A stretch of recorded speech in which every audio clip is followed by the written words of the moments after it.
Yo, Born. Show them how we do this, man. Btbtv. We bully the bullies. No run, no retreat. Yeah. Btbtv. One more time for y'all in the back. Y'all slow niggas. Right. Yo. John got it flow, rap Pablo.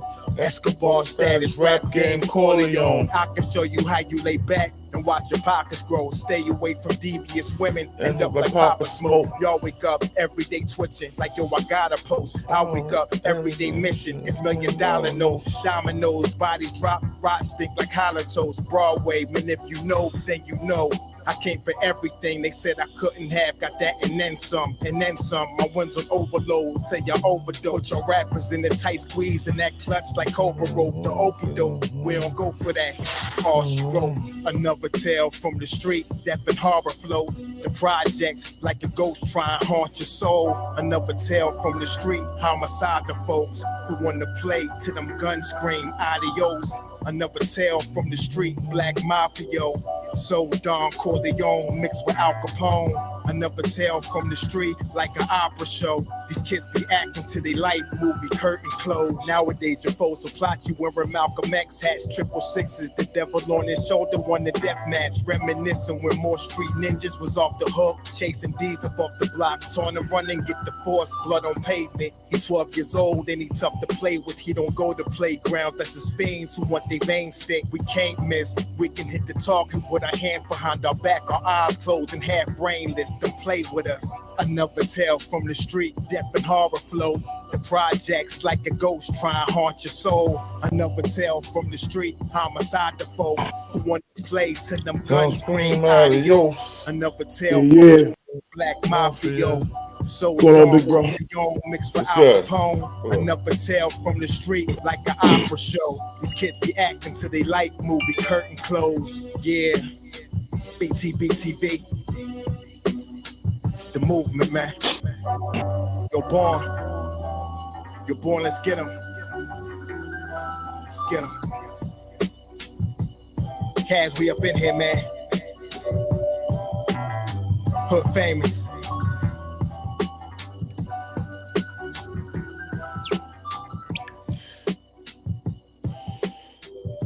Let's rewind that for my brother. Let me rewind that for my brother real quick. Yeah, the niggas in the back. There we go, there we go. Like, ooh, what's all this commotion? Grown man got we the plug. The plug. Yeah. I'm on game, do my own thing. I'm my own man. Nah, I ain't you. Girl, just hit me on the line, say he up in the city, said they come through. Philadelphia. Got too much emotion and feeling for those trying to mess up my mood. From a place with a beef on fire, came to the east side, ain't nothing new. Remember nights when we drop dimes on all we knew. If we got caught, we did not rap. Good morning, Mr. Btbtv. Salute, Quinn. Salute to everybody. We back. We back. We got life again. I thank God I ain't nothing Word like up. you. We just want to fly, we don't die. What? We done seen war and survive. Survive. We done got bored with the vibe. But gang, Gang, only on top. Yeah, right. We ain't trying to run me outside. If you ain't king, don't pay us no mind. mind. Cause we do not recognize those who are faking. We don't even know You don't you. play online. I'm a no gang, like ooh. What's all this commotion? Grown men got like females. Old. Making moves, ain't gon' lose. Mama ain't raised no fool. I'm my own man, do my own thing. I'm my own man, nah, I ain't true. Not killing with bars, I get them with truth. But they call me frivolous. Ooh, I do not beef on computers. I am no fool. No, I'm nothing like you. Every day I am on guard, but I cannot call. Who really who faking my crew? I just know the back door isn't heavy, so I keep my eyes on everything that I see move. Some call it rude, but I call it militant vibe. We do not smile, refuse to go back and forth on computers, and we are too smart to act like we don't notice. Some notice the flows like now. Yeah, they gave me the cosign along with Bus Round. To crack, say come back and see him when albums completed, and I'm gonna make it your time. Yeah, don't mind me. I'm floating on cloud 9. Protect heavily, mama. Don't worry about me. Die, God got me. I'm fine. Believe. Don't mind me. I'm flipping on cloud nine. We protected heavily, mama, don't worry about me. Protected heavily. Believe. Yeah, I'm no gang, no gang, no gang, no gang, no gang. Like ooh. What's all this motion? Grown men got like females, ooh. Making moves, ain't gon' lose. Mama ain't raised no fool. I'm my own gang, do my own thing. Now I'm own man, nah, ain't you. Gang. We on that king shit, nigga, over here. Yeah. Back at it once again. First of all, I'd like to say peace to the 5% nation of gods and nerfs. Salaam alaikum. Alhamdulillah. Rahman to Allah, to all the true Muslim brothers and sisters out there. This is a King of New Jersey. This is Btbtv. We bully the bullies. Yeah. And yo, check this out. I want to say what's up to my boy Chris Tyler, Prince, New Jersey, Btbtv. We got Cross, aka the plug, that be making the fire shirts and hats. Yo, man, appreciate you, God. Hey, appreciate you, God. And check this out.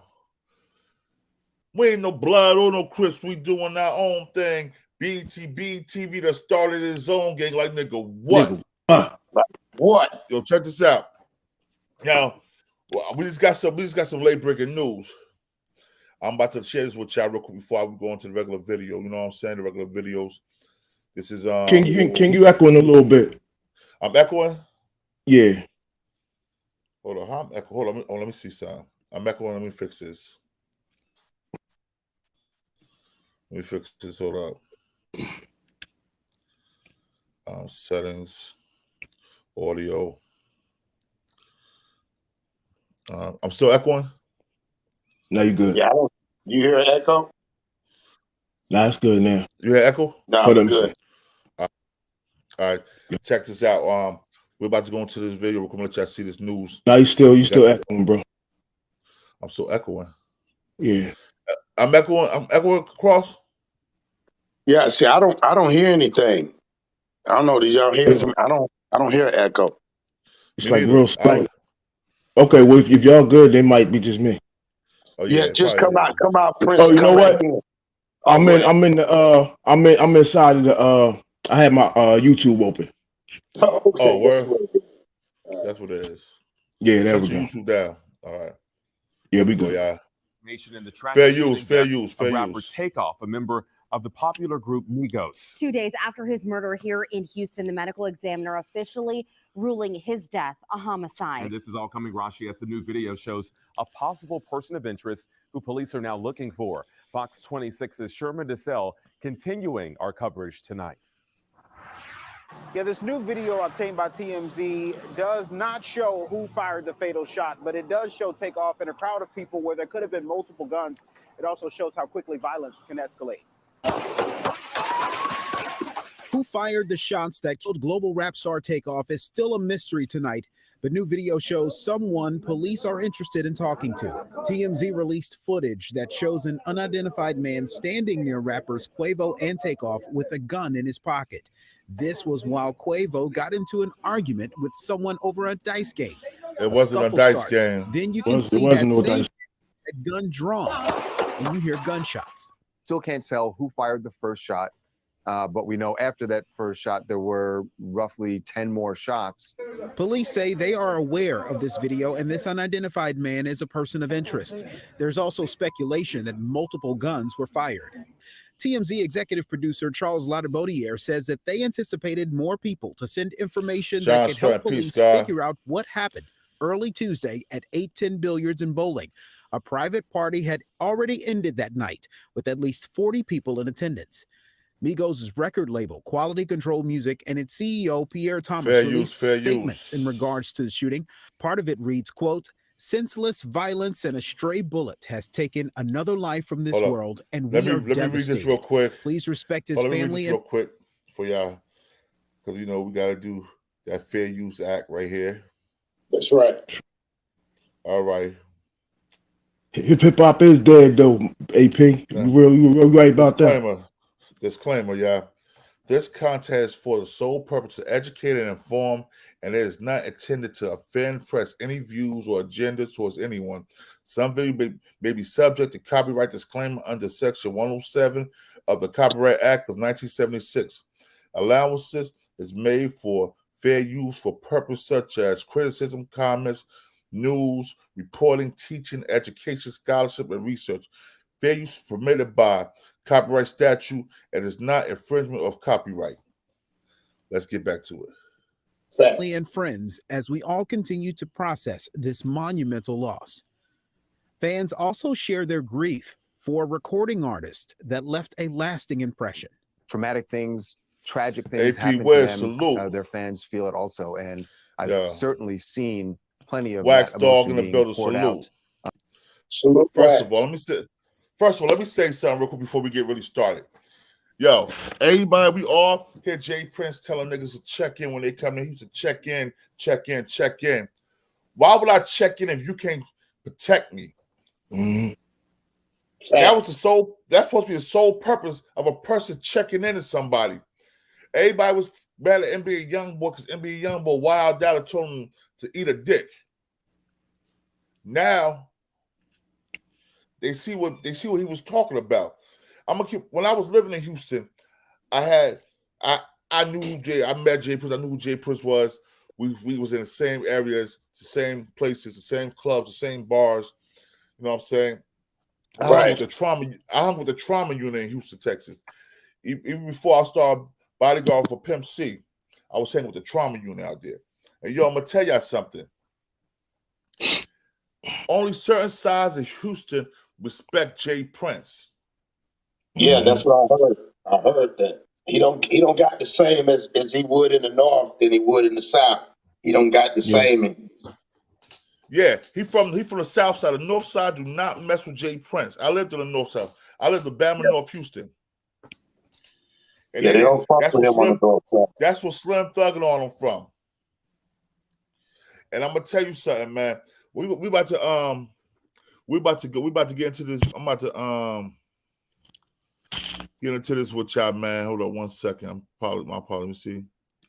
And we definitely King gonna have to speak on what Sauce came out and checked his ass too. Yeah, we're gonna do that. Hold on. This is Wack 100 reacts. We're gonna go Wack 100 reacts to Charleston White calling out Gilead, Takeoff, and Joy Floyd. So we're about to look at that. We're about to go to that real quick, and we're gonna decipher that, and we're gonna come back and we're gonna discuss it more. This is fair use right here. We already said it, so we good with it. Hold on, let me get you here. Yeah, this fair use. So that's the bad guy. Kid Boosie. Oh, I fuck with the Migos real tough. But I just want to get all the celebrities. Hold on. Y'all don't care about regular people dying. So I get what this bitch ass nigga get to the kids saying, y'all always taking the phones out. Yeah, nigga, when a celebrity die, we go take out the motherfucking phones, nigga. When an entertainer die, Gilly, we go take out the motherfucking phones. Maybe if entertainers, celebrities, actors, and you famous motherfucker, maybe if y'all interacted with regular people more, we wouldn't be so excited to take the phones out, nigga. Fuck you talking about. Well, let me just say this, since you so in your pussy panties about you is Gilly taking the phones out. Nigga, fuck you talking about they take the phones out on regular people. When regular people died, nigga, they took the phones out. When that bitch ass nigga George Floyd laid his life down, what they do? Took the phones out and record and watched George Floyd die. So what the fuck you talking about, Gilly the kid? Shut your bitch ass up, nigga.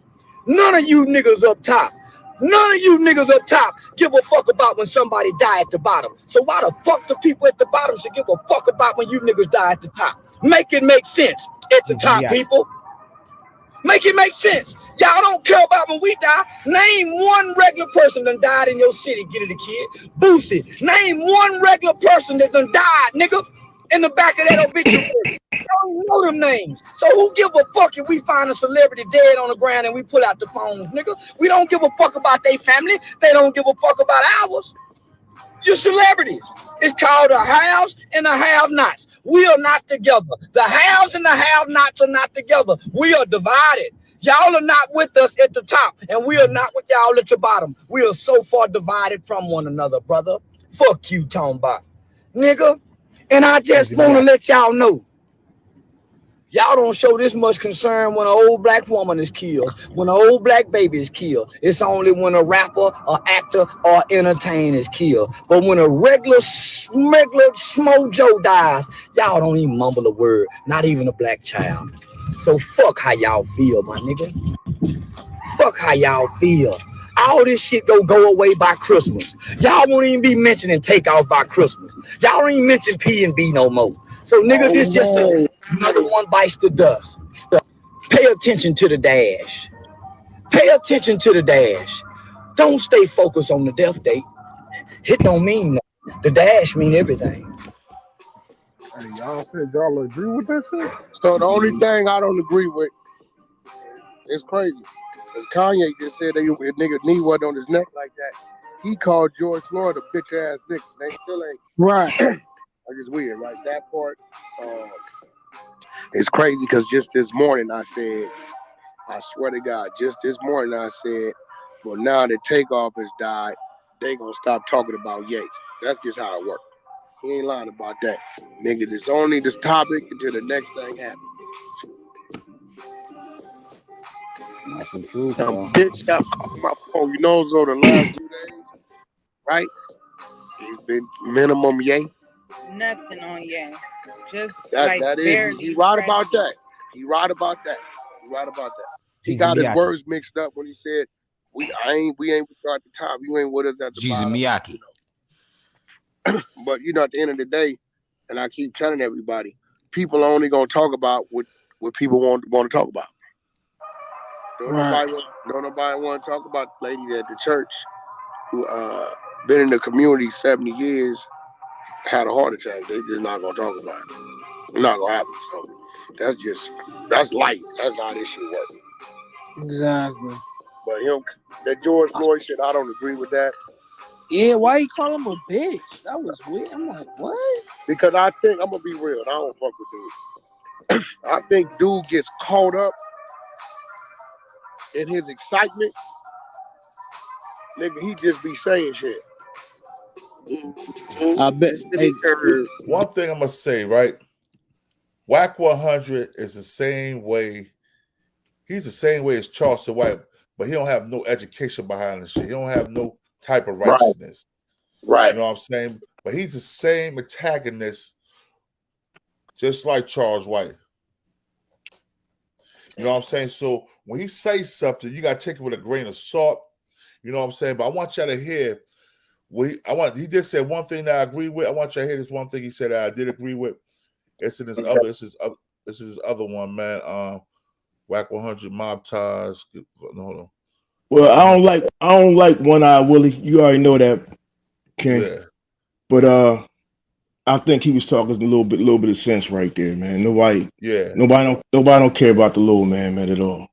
No, they don't, man. And that's what, like, from Back all the into stuff that another we've video. I want to give a big It's my boy salute to Getty all right of here. my Shout out to my boy supporters Getty and Radio. Y'all anyone subscribe to watching Getty this Radio. video right now. And if you're new here, please like, comment, subscribe, and join the Getty gang. Why don't you? Let's get to the content. Okay, Wack 100 and the rest of the stage are speaking on J Prince Jr. and the way he was acting after Takeoff was shot. Yeah. He says that he showed Quavo no compassion and walked away as if he didn't give a damn about what was going on with Takeoff in that moment, right? And he also says that they need to stop screaming mob ties, mob ties, mob ties, because they're not a real mob if you can't control your own goons and your people. It gets interesting. I'm gonna let y'all get to it. Shout out to Wack 100. Shout out to T Money and Clout Monsters. This is Getty Radio. Let's go.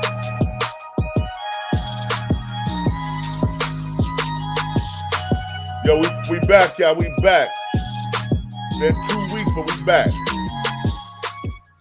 My peoples are no longer my peoples once you done embarrassed and violated and disrespected me in that manner.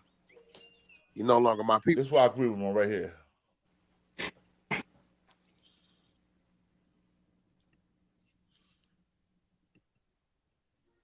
Now that's a fact. That goes without even saying. You're not my people. Like, man, for real. Y'all don't see when Pet Bull be going crazy, and I say, nephew, calm down, give it a minute. It's immediate. MBK Crypto salute. Not because he intimidated or because he's scared. That man ain't none of that. Ain't nothing about that. None of that. Fight. That's just, it's a respect. And when a motherfucker respect you, anything other than that is disrespect. So if you violate my company, and you know they here to make my situation look better, you ain't my man at that time. Really, I'm whispering in another nigga ear, hey, my nigga, we do that right, man, go find him now. Put him somewhere till I get there. Because at that point, I'm calling back into my team. I'm calling up top. Bro, perfect TM salute. Up, man, this nigga right, I got this nigga with you want us to, or you want us to sit? What's happening? Dog in the building. But I'm not finna be showing. I'm not showing the disregard like that. Now I'm not doing that. That shit look crazy. Salute. Total disregard. Like, nigga, don't ask me shit about what's going on with nothing. He should have walked by that man like as if it was. But I mean, you know what I'm saying? I mean, y'all looking at that angle though, bro. Y'all gotta look at that angle a little differently, bro. He really was closer to the camera than he was to that man, so it might have looked like he walked. No, bro, he walked right by him to the elevator. Whatever. Now look, all right, that cool. All right, y'all say he walked by. No, go, bro, look, go look now, at look, it. I seen it, but look, let me He bring didn't you up stop, to speed. bro. You see know the who, camera? I seen it, yeah. But let me bring My y'all arms know be who was around down that there, man, bro. But you know who arms was around helping him though from the count? His uncle, bro. A lot of people don't know that's his uncle, right? Yeah, I don't know man, nothing about none of that. That's what I'm saying. Who venue was at that night? Listen. Answer the question. Who venue was at that night? Listen, Wack, when the mob rolled, they all rolled together. You understand me? So if Jazz probably wasn't even there, that moved the mob ain't supposed to move then. Nah, listen. Hold on, Wack, listen, because it's multiple layers in this. It ain't just one nigga that be out in the mob doing what they do. You know what I'm saying? Bro, you got Junior. All right, now listen. Now this is Junior party right now. Imagine, Wack, you with your niggas, bro, and you done had your niggas come out, bro. Y'all having a good time. This is a fucking private event. First of all, niggas shouldn't even had no tool. It shouldn't even been no type of scuffle in here. You know what I'm saying? This shit really should have been a family love event on some G shit. Okay, but well, now, you saying now that that come from Atlanta. That come from but look, listen, Wack, what I'm saying is, bro, y'all gotta understand the nigga is in pain, bro. Migos them come out here and fuck with this nigga at they ranch, bro. Who in pain? Niggas, Junior, nigga, y'all nigga mad, bro. Bro, listen, bro. Y'all want him to answer some groupie bitches talking about what happened, bro. It's a nigga, he talking about what happened there with that man. Bro, listen, with that video all of 30 seconds, we don't know what the fuck happened before that. He probably was over there with his uncle. His uncle literally on the ground trying to help this nigga, bro. You walked right by. Listen, Wack, what I'm saying is the nigga probably was fucked up, bro. His uncle was steady laying there with his uncle right there with Quavo.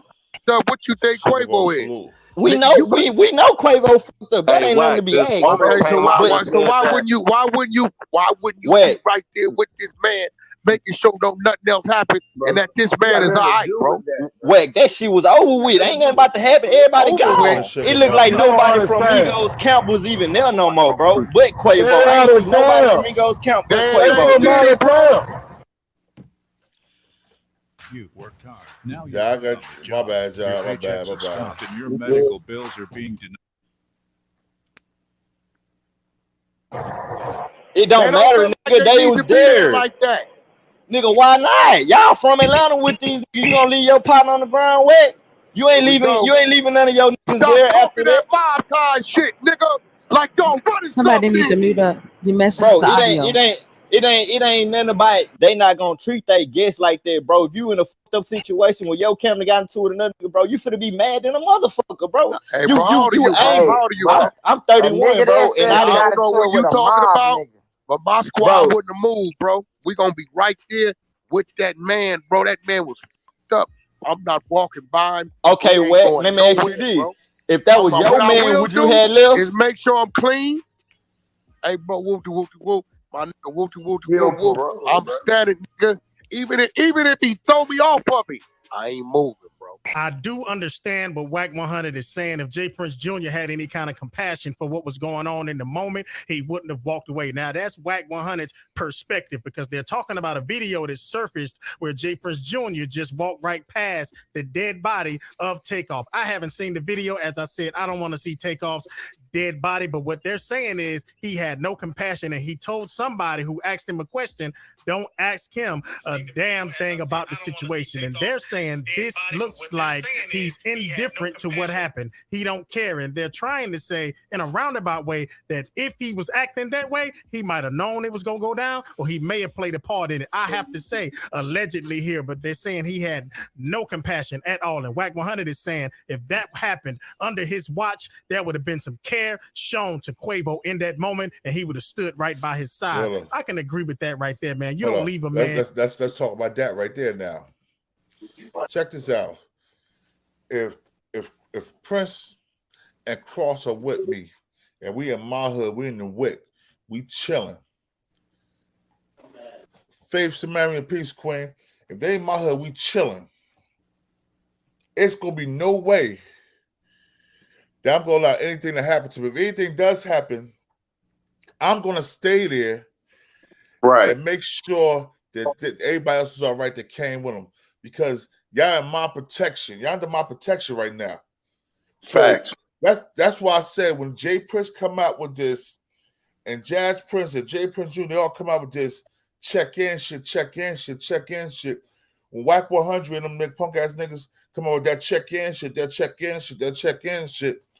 when the nigga Trick from Detroit, the pussy nigga Trick from Detroit come out with that check-in shit. Bruh, why I'm checking in with y'all? First of all, I feel as though check in to me you trying to extort me. Right.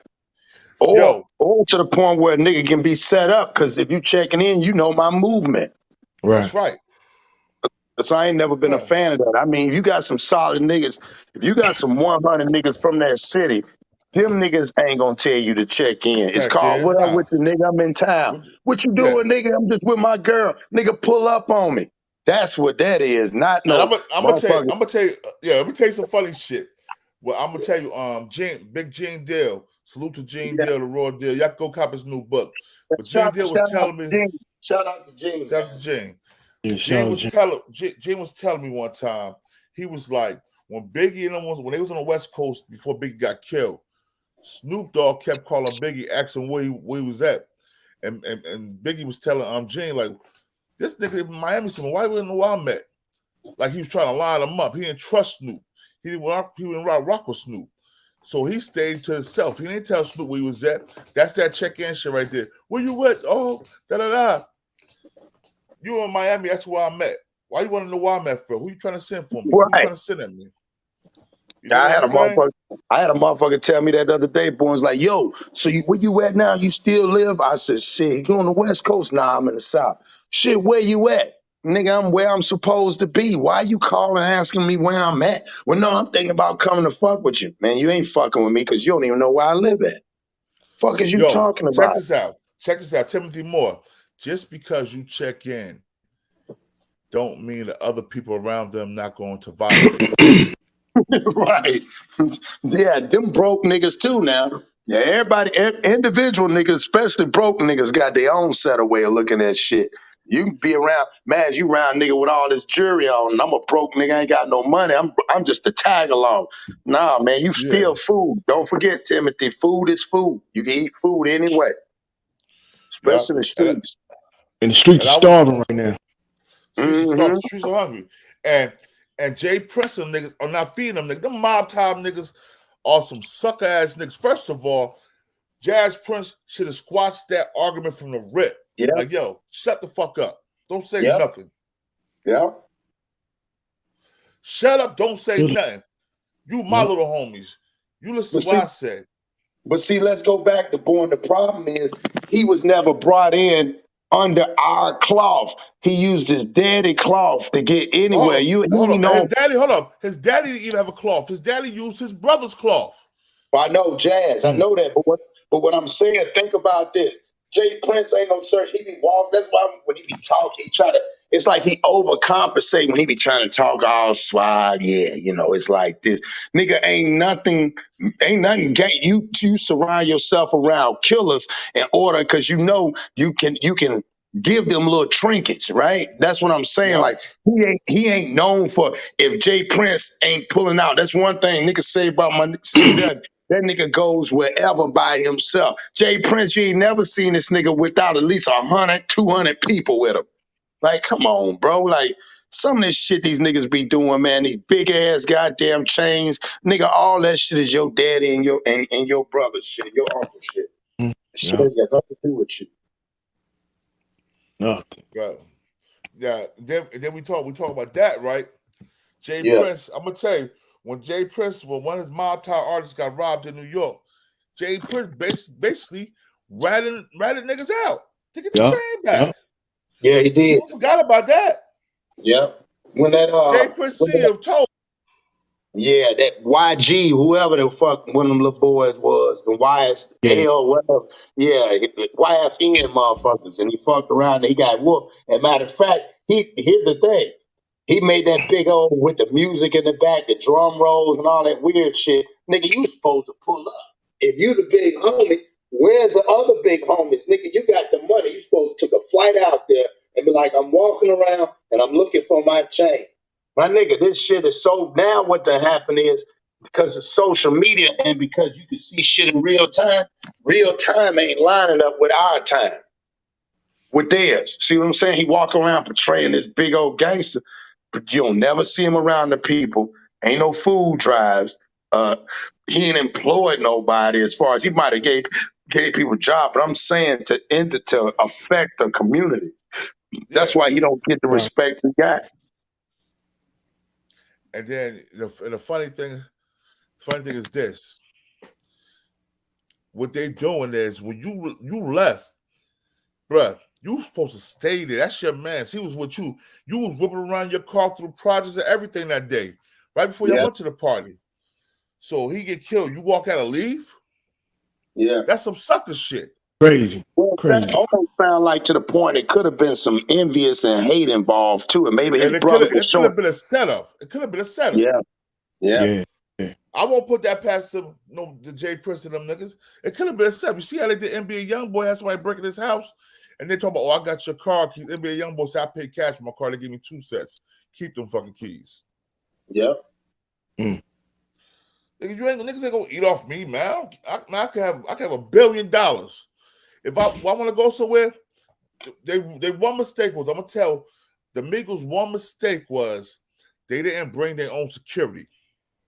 True. Well, and then they also said one thing they said was it was known that because it was Junior's party, everybody that walked in through that party got patted down except mob ties. Yeah, it was his party. They said that's automatically a requirement. Everybody had to be patted down with no weapons, and only people that didn't get patted down was the mob ties. Valerie Myers, good morning. Yes, that's it. So if only mob ties were able to come in with their weapons, who shot? Yeah. That's a real story. That's real shit, because we used to have the openings for the music in the clubs and shit, right? The new artists showcases in Houston. J Prince and his people never got patted down, and I didn't get patted out because I was with Pimp C. You know what I'm saying? Right. But everybody else got patted down. I was Pimp C. They didn't pat me down, but everybody else got patted down. You did?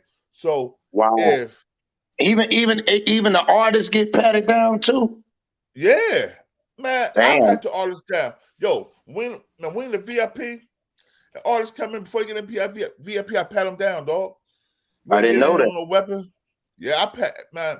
Even when I was at the club, George Macon, salute, my brother, salute. George, salute, King. Hey, good morning, my beloved brothers. I want for my brothers what I want for myself. Indeed. Y'all subscribe to the George Macon channel, man, on YouTube, man. Good brother. Definitely. Yo, so George Macon, what you feel about this, man? What you think it was? Do you think it was a setup? Man, tell you the truth, man. I you know what? I'm gonna say no. I don't think it's a setup. What I would say is this is just part of the segment of the deaf culture in our community that we celebrate.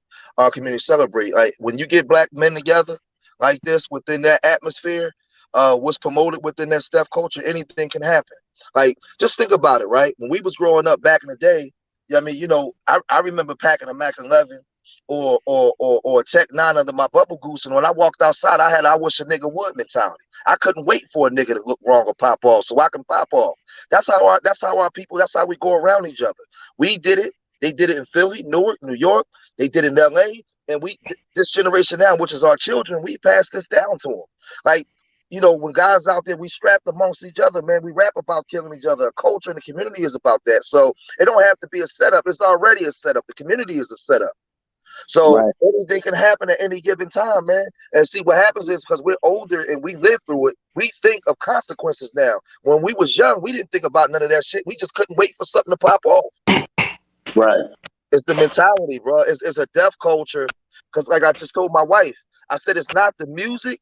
It's if we wasn't participating in this deaf culture, they wouldn't have that type of music to rap about. That's it's the culture. It's the culture, man. So when I see that, when I see our man here, when I see that young man laying on the ground with his brains hanging out his head, I'm not shocked because I done seen growing up in Philly, I done seen it so much. That's right. And you know what, George? Another thing people don't understand is that they propagate and they push off the pain of our plight, and we help them by pushing forth and keep giving them the information to put forth. Because the only thing we connected to at this point is pain.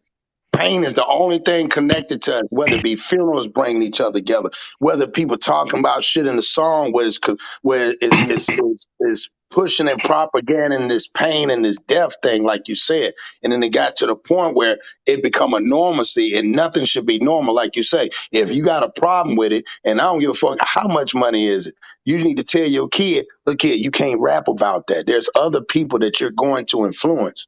And they, like, like when Charles Barkley said back in the days with that commercial, he said, I am not a role model. But then as he got older, he had to realize, regardless if I didn't want to be one, I am one.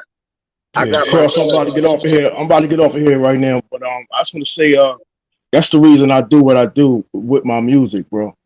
Like, I turn down deals, I turn down a lot of situations to be positive in what I speak about. You know what I'm saying? Or come out with a positive direction, man.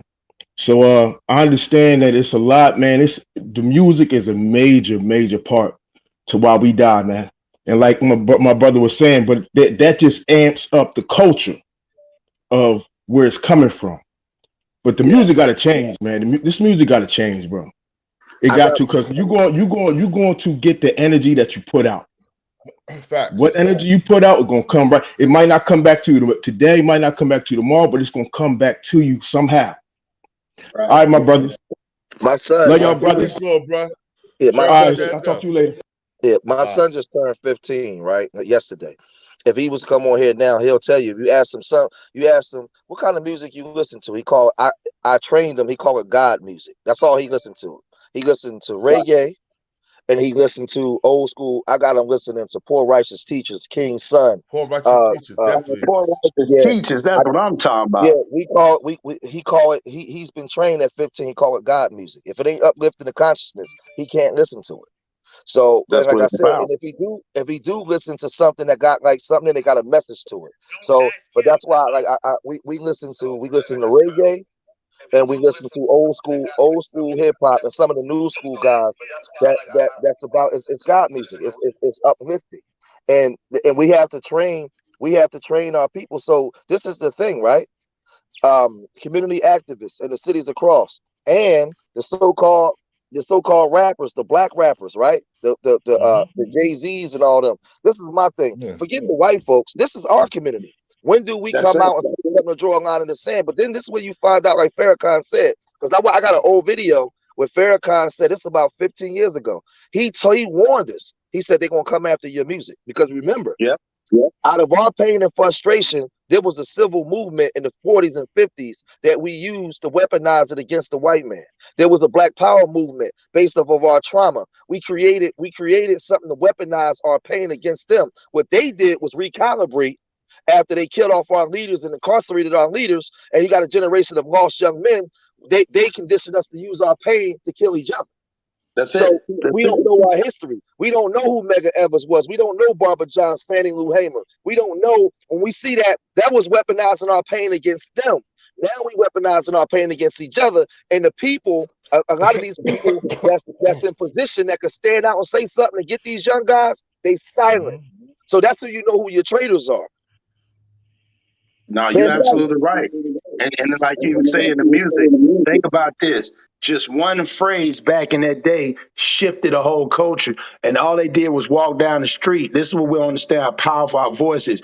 Walk down the street and sing, "We shall overcome," over and over. And the white folks got mad. They kept getting mad because they couldn't stop it. But now they say, you know what? Let's get in this industry and we can make them say whatever we want them to say. And we gotta get back to what we used to. Man, listen, peace, God. What's up, man? Like, we manifest the God in you. If a black man is walking around and he calling himself God, and he's calling up he's living to manifest the God in him, how can he be a killer of his brother? How? Exactly. We took that away from us. It's not the fact that you blaspheming God. It's the fact that when you see me, you see God. If I work for a corporation, I got to wear their uniform. So I'm a representation of them. So when you see me and I see my brother, I am the living true testament of what God is. So when I see my brother, I say, peace, God. So how can I shoot my brother in the face when I see God? Come on, man. What we doing here, man? We got to get back. We got to download that into the consciousness of the black man again. He has to see himself as God and see his brother as God. And until we do that, it's going to keep happening, man. We got to stop being afraid. Now, back in the day, the 5%ers used to stand out on the corner, man, in the cipher and build, man. The young guys used to see that. We got to get back. You ain't got to be a 5%er. You just got to be in a position of being unapologetic and afraid, man, speaking out. We got to get back to it, man, because I'm tired of this shit, But let me say this. I'm tired of it too, but we got to understand. It's echoing. You hear that echo? That's me. Let me mute up. That's me. All right. What I'm saying, I'm tired of shit too, but the reason I'm tired of it, I'm tired of these old-ass, washed-up-ass gangsters influencing our youth and extorting our babies when they do make it. These niggas like J Prince trying to extort every hip-hop artist that come in Houston, Texas. He's supposed to be the godfather who said, so, hold up, let me do this. Let me show you something. He's supposed to be the godfather of Houston, Texas, so they say.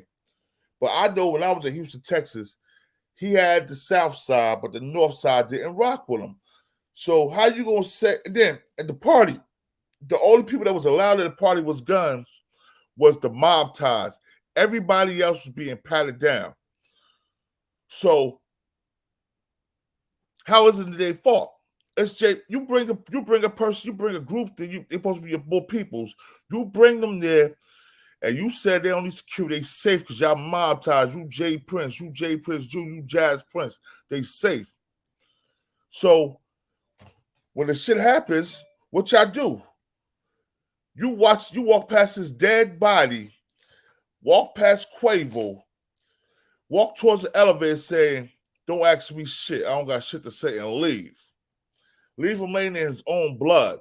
To me, that sounds like a setup. That sounds like you knew who did it, and you want to get out there before people start asking you questions. That's how I feel. That's what I feel about it, man. I feel both J Prince should be, how you saying? He should be dealt with, not dealt with in a form where they will kill him. He need a universal ass whooping. Because you're trying to extort these young boys when they come out there. You know what the Migos, know how much the Migos get paid just for a walkthrough, bruh? Anybody know how much Migos can make for a walkthrough? Like $75,000, right? $75,000 for a walkthrough.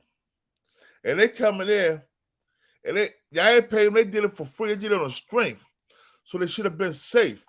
Everybody talking about it wasn't about gambling. They was talking about basketball.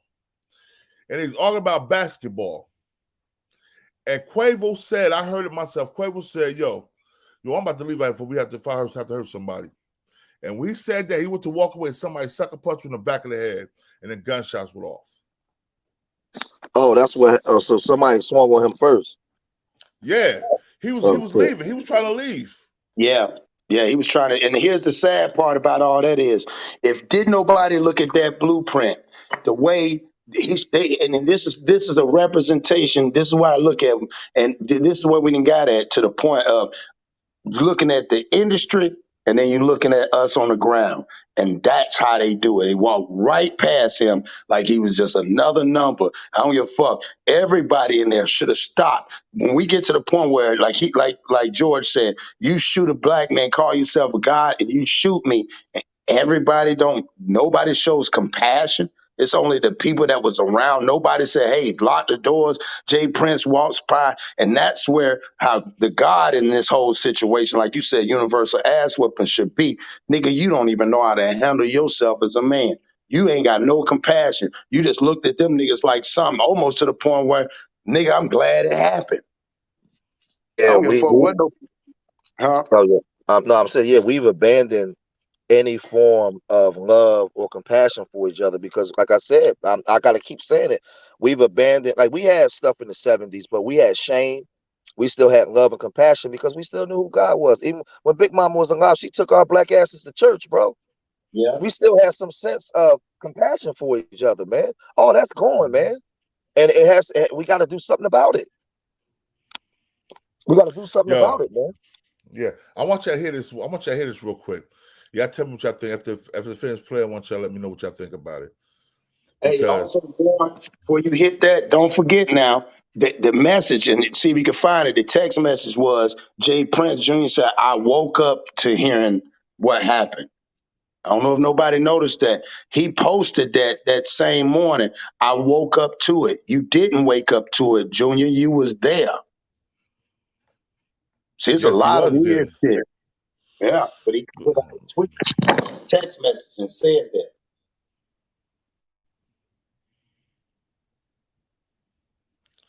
Hold up, y'all. Hold up. Sales teams have it tough. The pressure to hit their numbers keeps rising. The last thing they need to worry about. No, hold up. Here we go.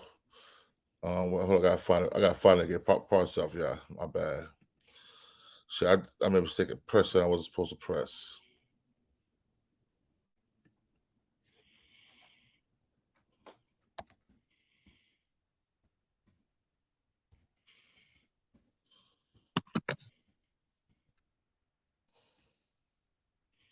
See.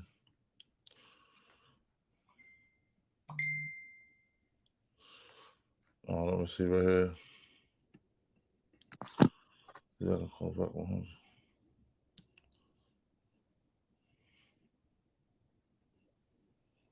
Oh, here we go right here, yeah.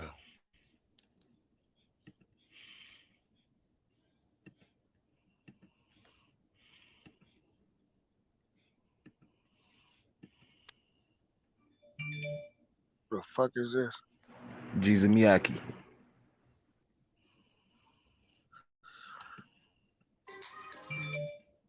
He was gone. He already lost. Yeah, he was gone. Everything was already behind him. He was. Hey, on that video, why did the nigga have his legs up though? Nah, somebody was finna move him. Somebody lifted him up. Was lifting him. I seen one video they was trying to like lift him up, but this one we about to show is like we all know, bro. If I'm with a nigga, we out here with you. We've been driving around all day. They already identified allegedly who the motherfucker was tied to that did this shit, and then that's my people, and then Quavo standing up over the body, and I walk right past you, nigga, like, nigga, don't ask me a motherfucking thing and get on. Nah, that ain't how that go. That's some cold shit, bro. I'm supposed to be standing right on the side of Quavo. My people supposed to be locking this shit down and making sure he's straight and don't nothing else continue to happen. Blood on your shirt too. He left that man standing there over his man. Got his shit down to his event. I just sent you a link to you. You probably can copy and paste that. I was about to say I just sent her one too with the same shit. Let me see. Jesus Miyake. This shit Fat is guy, crazy. the fat guy, the fat guy. You know it's Fucked up crazy to when stand up and get hit. Like, that's Huh? crazy. I said that's crazy for him to stand up, not know what's going on, and then just drop instantly like that. Yeah, that's how you catch it. I mean, What's what up happened, though it now? happened. That's it. That it. That's the one. Yeah, That's the that's walkaway scene. yeah, that's it. Yeah. Yeah, that's it. Yeah, that's it. Y'all check that shit out up there. Y'all tell me what y'all think. If I'm tripping, I'm tripping. Now that's him belling off with the chain on his neck. And then you're gonna see Quavo still over there. Yeah, it look like he don't give no fuck. It look like he trying to get up out of there. And then you gonna hear the nigga talking in the background. Listen to what he say though.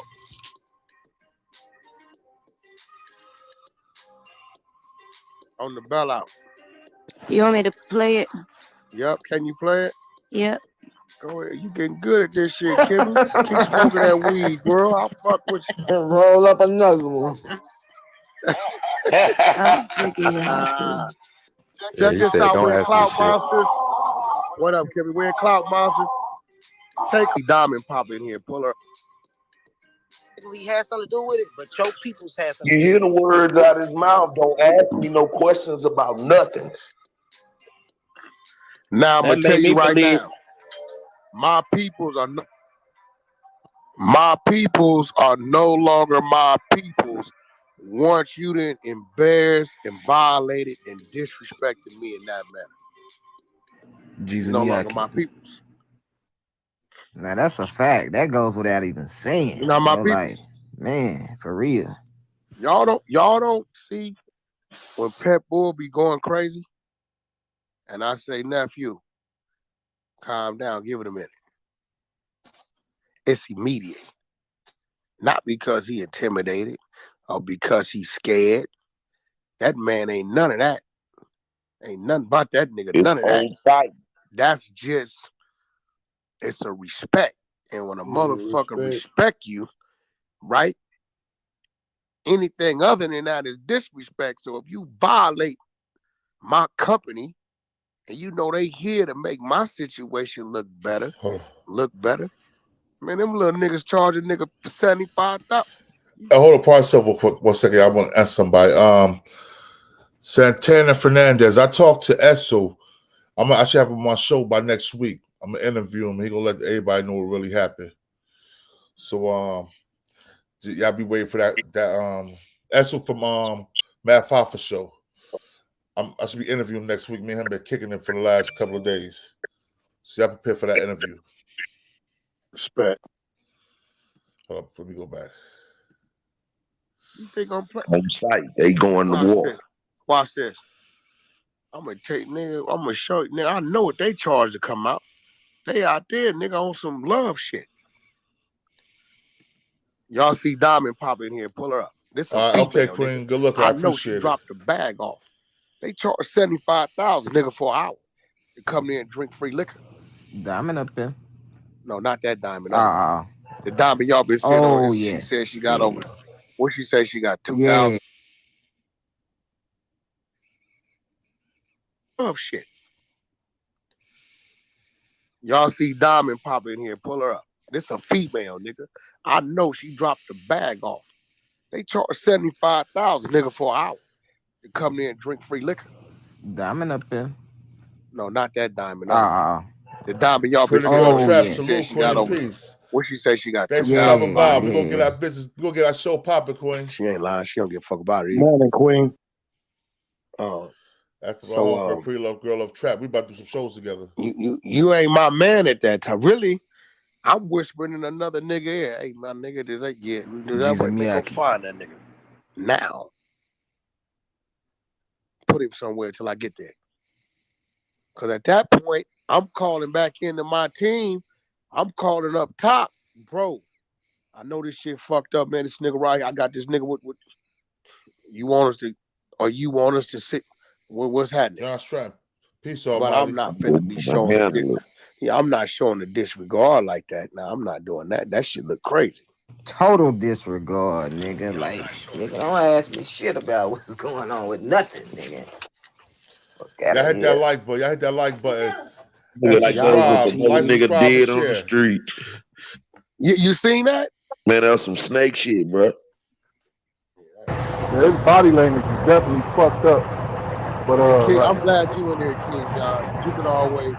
One thing about King John is not square, but he come from these streets. But he still got the mind of what I call a civilian, but he understands this street shit. Now, John, you looking at that now? You know, earlier in the day he with the other son riding around Fifth Ward all day. Yeah. Right, So, and then he ends up over here kicking it with them on their thing. So allegedly, somebody says it was somebody from that organization or Todd, whatever, who had some way to deal with that, right? But that's your thing, your situation. Nigga, me personally, I'm over there with Quavo, consoling him, making sure my presence keeps any other harm from coming this way. yeah, it's almost as if his body language just speaks to no. Now, let me ask y'all a question. I want to stop that. Let me ask y'all a question, brothers. Before we ask you this question, y'all hit that like button, subscribe, and share. We got 241 people in the building. We need y'all subscriptions. I've been down for 2 weeks. I was in YouTube jail. I'm back now, so let's hit that like button. Let's go. But yo, what y'all think about that? By him walking by, I'm asking George Mickey, you already said. George Mickey, how you feel about Jaz Prince walking by the dead body and his uncle Quavo and saying, don't ask me shit, and then leaving, and they came there with him? That it don't surprise me because that's the mentality of this generation, man. Like, I don't agree with Wack 90% of the time, but like Wack was correct. You in my city, I'm there. My job is to protect you because see, in our generation, if my nephew was down there and that's something like that happened, it's an all-out war. I'm calling his dad, nigga. We on y'all ass. Everybody got to go. It's on site. Kids, moms, everybody get it. It sound fucked up for the people in the chat, but what I'm saying is that if that's the way, that's just the way it is. I'm not saying that it's supposed to be that way. But if my family member is over there with you, Ja, and you the man over there, you responsible, and he get his brains blown out, and your son is like, man, whatever. What you think I'm supposed to do? I got to go back to my family and report that back. My family looking at me. So nah, like it's just no compassion, man. It's listen, man. They call themselves mob ties and all this kind of stuff. Jay got his dad got to come out and get out in front of this, man. But like I said, this stuff is happening so much. I don't at this point, I don't even know really what else can we really say. You know what I mean? It is what it is, man. But I just know the reason why this didn't happen like this too much in our generation, because we feared, I don't care how gangster you was, but something that blatant like that, you feared the repercussion. So we respected each other, you know what I mean, more than this.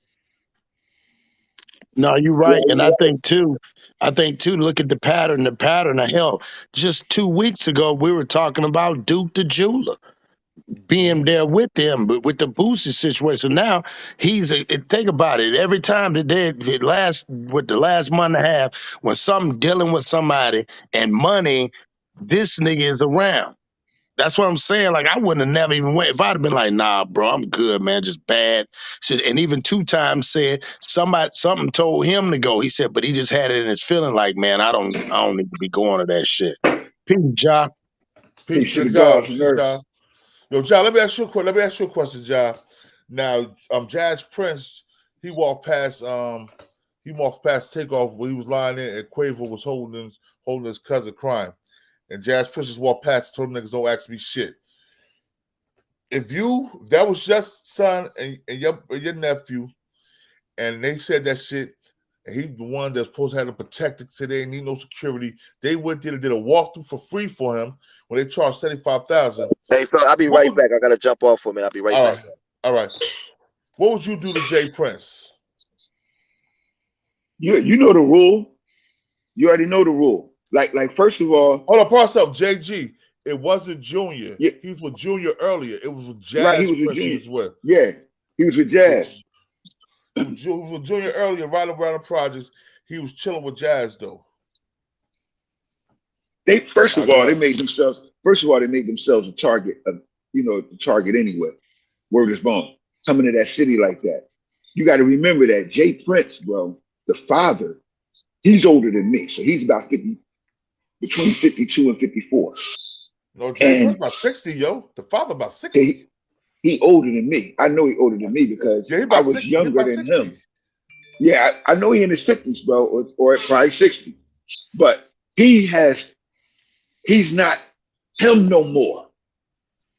Like we not us no more. Like when we go out in the street right now, people still respect us, but we're gonna have to put an action of law or an affirmation down once again in order to reintroduce ourselves. And when you don't reintroduce yourself and you're still living off of that past proven respect, new niggas don't got that same respect unless you put them new niggas in check. And the problem is niggas running around off of past and old glory, bro. And if you're not reinforcing your authority, then you shouldn't be moving like you still in authority. Yeah. And bro, man, I was going through that with my cousin and them last night because Shakur Stevenson manager was there. You feel me? Now we deep in the boxing game. You feel me, bro? And Shakur was standing next to Takeoff when he got hit. Like that's the crazy shit. Wow. So a world champion fighter, bro, worth 30 million, standing next to. What the hell is he even doing there? Because they was at a training camp out there. See, a lot of the fighters out in one of the Charlo brothers was there. There was a lot of people there, bro. A lot of people that we call celebrities, they're athletes and rappers. You feel me? So the other label, Mob Ties, their clique was purportedly the man that hit him came from. Initially, they tried to say it was friendly fire, but it wasn't friendly fire because Jazz told the cops that he was home. Bitch, you on video? How you home when you on video? They whole camp all had alibi, bro. In the first 12 hours of the shit that they was home. Now, Quavo know that they wasn't home because Quavo know he was there when the fight started, and you could see him on camera, bro. That's what's crazy. Niggas think they moving now. This not the 90s, bro. Niggas think they moving in the 90s. Bro. Everything you do, bro, is on camera. Facts. And me and my brother watching that shit last night, bro. And the guard told us, like, look, he said they were just there because they were invited. They was out there to be training. Like that's the deep shit. The boxers the fighters that was out there, bro, they came from a gym earlier that day. It's fucked up. Word up. And like I'm saying though, these niggas want you to check in every time you come in. I lived in Houston, Texas. I'm telling people, J Prince ain't built like that. He's built like that in South Houston. North Houston don't rock with J Prince like that. I'm telling you, these niggas want you to check in every time you go a state. That nigga Trick, J Prince, fucking Big U punk ass, all these old ass watch the ass gangsters want you to check it when you come out there. Why you want me to check it? So you can know why else? So you can set me up to get robbed? How J Prince, the NBA young boy, talk about I got the keys to your family, whatever it was. You can come get me. Like, nah, I don't need to come get them. I already got it set keys. I bought my car cash. The crazy part is this. Crazy part is Jojo Capone too. Part 7. You right, Santana Fernandez. Jojo Capone, punk ass too. The friendliest. They just assassinated J Prince's first cousin. Like that shit just happened, bro. Yeah. And ain't nothing happened behind it. You feel me, bro? That was a hit. They tried to say the cops did it. Bro, the cops set that shit up like a hit. And you ain't do nothing behind it, bro, but cry on the internet. See, we ain't hear nothing about no police being laid down or nothing. See, He come from our school. And we already know the rule. Bitch, you human. I don't care what your job is. When you violate, nigga, you human. Don't care what neighborhood you come from. Don't care who you work for. Don't care who you connected to. Don't even care if you are civil servants, nigga. When you take life, you pay with life. You take blood, you pay in blood. And for a fact, I said this when it happened, bro. We gotta stop playing these images, man. Niggas playing an image. That's how old OGs is still functioning based on old glory. Nigga, you ain't been reinforcing no law as of late. Right. Exactly. See, because when you reinforce law, you active. You ain't no original gangster, nigga. You ain't no alumni or no pioneer. You're not double or triple OG when you're active. You functioning. And if you want to act like you're going to be fronting like you got the respect of a functioning capo nigga, then you better be putting that work in. If you ain't putting that work in, which you shouldn't be doing at this age anyway, bro, someone else should be in charge of the battalion, nigga. Niggas shouldn't be checking in with you. First of all, John, no, John, fuck that, John. First of all, them niggas need real security. You need a real security in there. You don't need not no your home. niggas with guns. Not your homeboy that you just gave an apartment to. Nah, but you got to recognize. You got to recognize something. Real security come with real issues. Now, hired security, bro. That's why most people hire security from within. That way they can conduct themselves the way they want to conduct themselves and not according to the protocol of security itself. So that's why they make these moves. And they want to put their boy on instead of protecting the whole lot. But they put their boy, but their boy be getting drunk, faded, popping pills and everything with him. So trying to bang bras. Yeah, he trying to holler at the bras. Well, I got a question then. How did niggas get caught in the street? See, I was a catcher. Every man got a vice. You just got to figure out what your vice is going to be when you're in that game, bro. And when you're in that game, there's certain shit you can't do.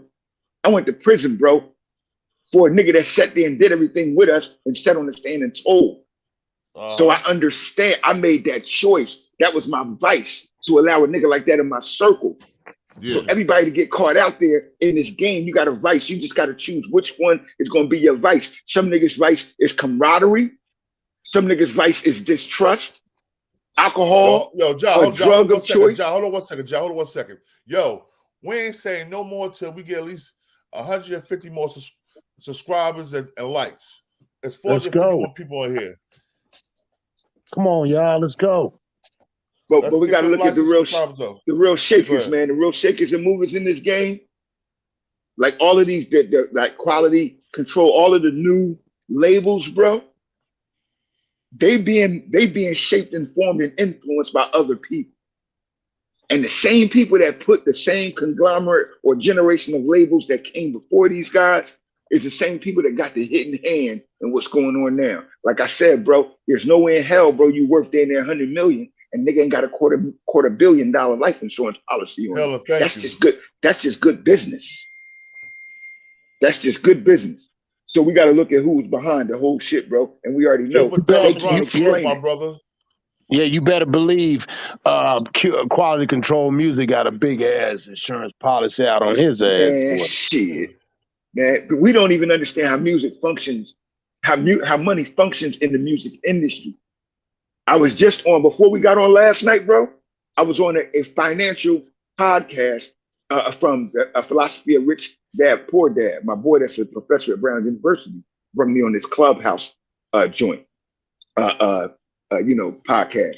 And they were discussing the financial indifference in a record deal now versus when my man Q got his record deal back in 2001. But the same verbiage is being used, bro, for the insurance. It's called the implicated securities of a goddamn of a contract, bro, of your artist. That means it got all of this stuff in it. And Kanye was going into that. Or Chi-Town was going into that while he was sharing the fine wording, the technical jargon in a damn contract, bro. They got your life. And when they say they got your life literally. So if you die, everything that you got, they get a percentage of. They get this life insurance policy that nobody in the family knows about. and then your publishing rights. Bro, you know you're a dead man is more valuable dead than a black man is more valuable dead than he is alive. Yeah. So just imagine the emotional ignorance that we're going to cut up, our people going to cut up on right now.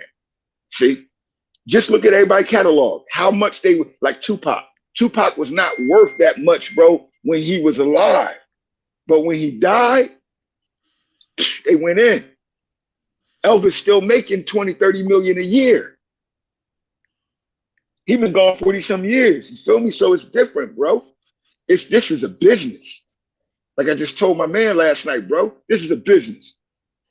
And I don't care what you in, bro. Music or boxing or whatever, bro. It's a business at the end of the day. So you got to watch your moves. And the people that are the most protected are the people that watch their moves 24/7, bro. Yo, hold up. We're not doing that. John, don't say that else real quick. We're gonna be quiet for a minute till these lights add up, man. These subscriptions add up because we get them some good love. There's 478 people in here. Let me get over 200 likes and 200 subscribers, man. Let's make that happen, yo. Let's go, guys. Content. It don't cost no money to hit like the and subscribe.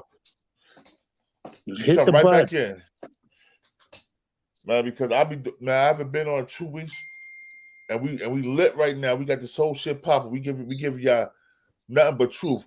3 industry niggas that been in the industry in one form or another. You understand? And we know the inner workings of this shit. Facts.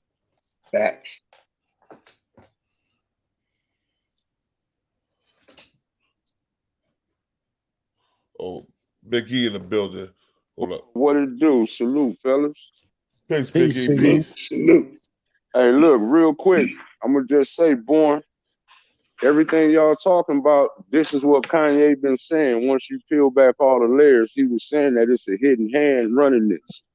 That okay? A very point that I'm getting ready to use is what one of y'all just said. They got life insurance policies out on niggas that the families don't even know about. And we talking about big money life insurance policies. Not only do they have the life insurance policies, they get all these dudes publishing. They get all the rights to their music. They get all the rights to your likenesses. Bro, come on, man. That is a hidden hand. You know what I'm saying? For example, look at Prince. Look at all that music Prince had. Don't nobody in his family own none of that music. They don't have God the brand, salute. None of that. You know what I'm saying? Look at Michael Jackson. Sony owns his whole catalog, not his family. No. His family owned the catalog. What happened was this. His family Sony was able to acquire it. His family sold his catalog for $750 million when it was worth $60 billion. That's why Mike wouldn't touch it, because he had the most expensive catalog. He had control of the music industry technically, and that's why what I'm saying. Remember, my brother, not to break your wisdom, Michael Jackson was murdered. See, somebody went to jail for Mike's death. Right. And we don't look at it like that. They still got us looking at it emotionally like it was an accident. No, somebody went to prison for Mike's death. He was murdered. Right. Just like Sam Cooke, he was murdered. Right. Well, that's just like they're going to try to do Chi-Town like that. They're going to try to put him in a situation where he murdered. So, but look, we can keep using them. Look, Anita Baker just got her publishing. How is it that if you black, you got to be in the game 30 years before you could even go to court to challenge for your publishing when it's your music? You see what I'm saying? It's like, bro, I posted a video, bro. Leor Cohen even said that. He said he got people to feed too. So he basically said, I'm finna get paid off this black dysfunction. That's pretty much what that nigga said. That was on the Breakfast Club. He said that. Yeah. He said talent. He said talent over issues. Yep. But see, then and that's called business. But then at the same time, when Charlemagne put him out there, like, okay, but it seemed like you getting paid off of our destruction, bro. He pretty much was like, okay, and like, yes. So this is what I'm saying. People could deny this all they want to. Jimmy Iovine and Leor Cohen run rap music, period. You know what I'm saying? Those ain't black people. Those are Jewish people. This is what Kanye been saying when he said it's Jewish people tied to every black artist, every black entertainer. It's Jewish people tied to their contract that's getting major money. Like, for example, how the hell is Jerry Heller still getting paid off Eazy-E legacy when his son ain't even getting paid off of that? Facts. You know what I'm saying? His son. No, hold on. Son, his wife is getting paid. Jerry Heller's dead. Right. Yeah, but I'm saying, but Jerry Heller's family is still eating off Eazy-E's legacy, is what I'm saying. You know what I'm saying? When Eazy-E's own son, Eazy-E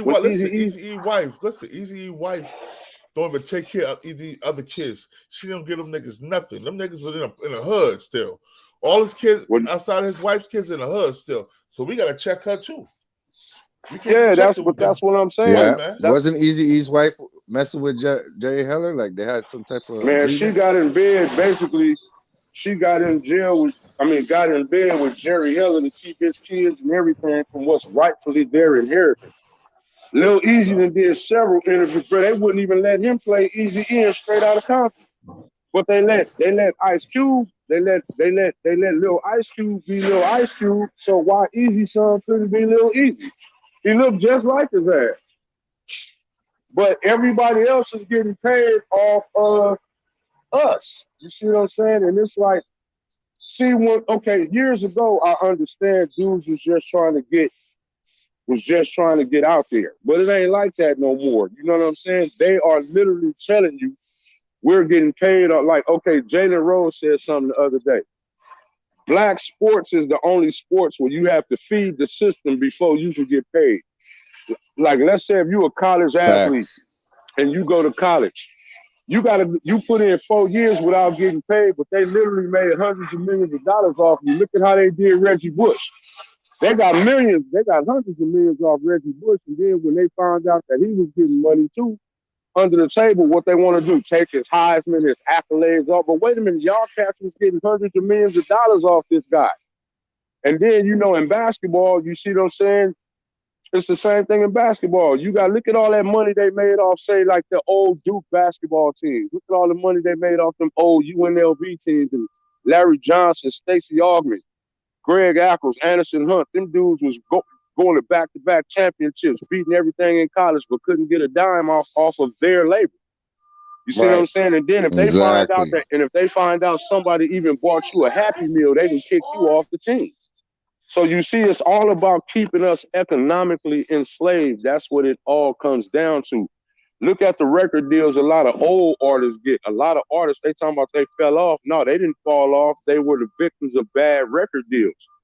You know what I'm saying? You look at a lot of them old school rappers, they got tricked, bamboozled to where, they don't even have the rights to none of their music now. But see, it was about the craft back then. It wasn't about the business.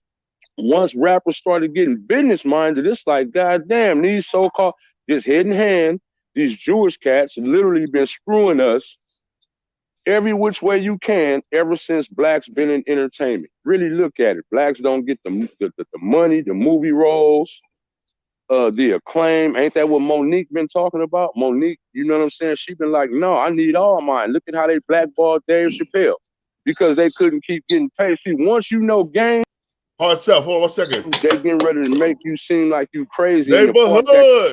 What's up, man? You know the neighborhood had to come show support. Okay, neighborhood. Salute, King. Salute, my boy. Neighborhood is in the building. I had to hit him up.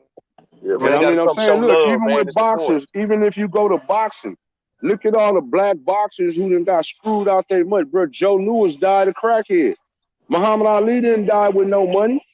You see what I'm saying? Everywhere there are white people that's calling the shots. Yeah, Ali died with money. With a couple $100 million. He died with it. Yeah, Ali died with a lot of money because but what I'm saying is Don King made sure. You remember it took Ali to go through what he went through to get paid. You know what I'm saying? Ali got screwed out a lot of money. Damn near. That's what we were saying in the initial statement, that when we look behind what Takeoff death, the value of his death versus the value of his existence, we address the hidden the factors of his death. Who benefits from his death now? And we have to look at that for all of our people as a people.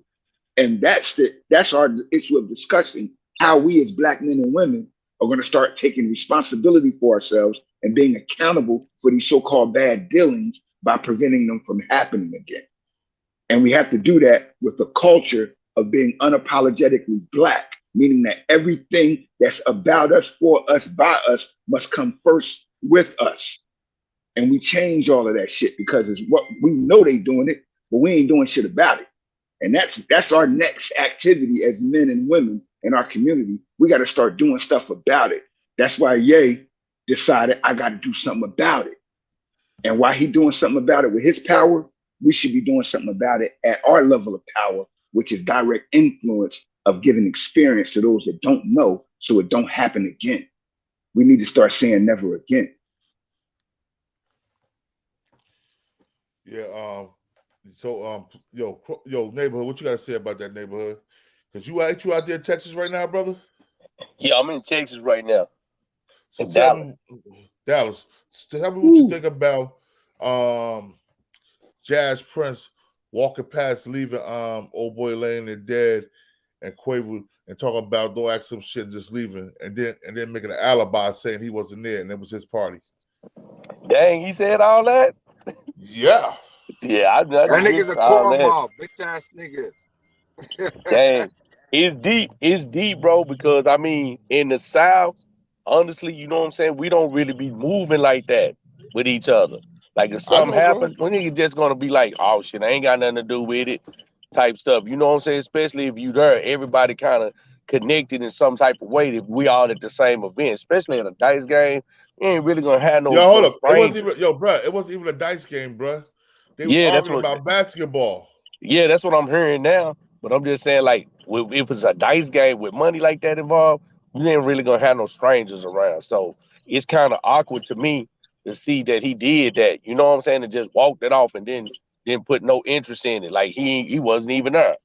That's kind of crazy. You know what I'm saying? But I mean, I don't know the dude personally. I don't live in Houston.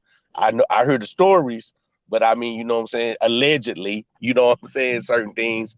So I really can't get no input on it right that. Marcel, hold on. Bentley the Great. It was Jaz Prince. J Prince Jr. wasn't there at the time. He's with J Prince Jr.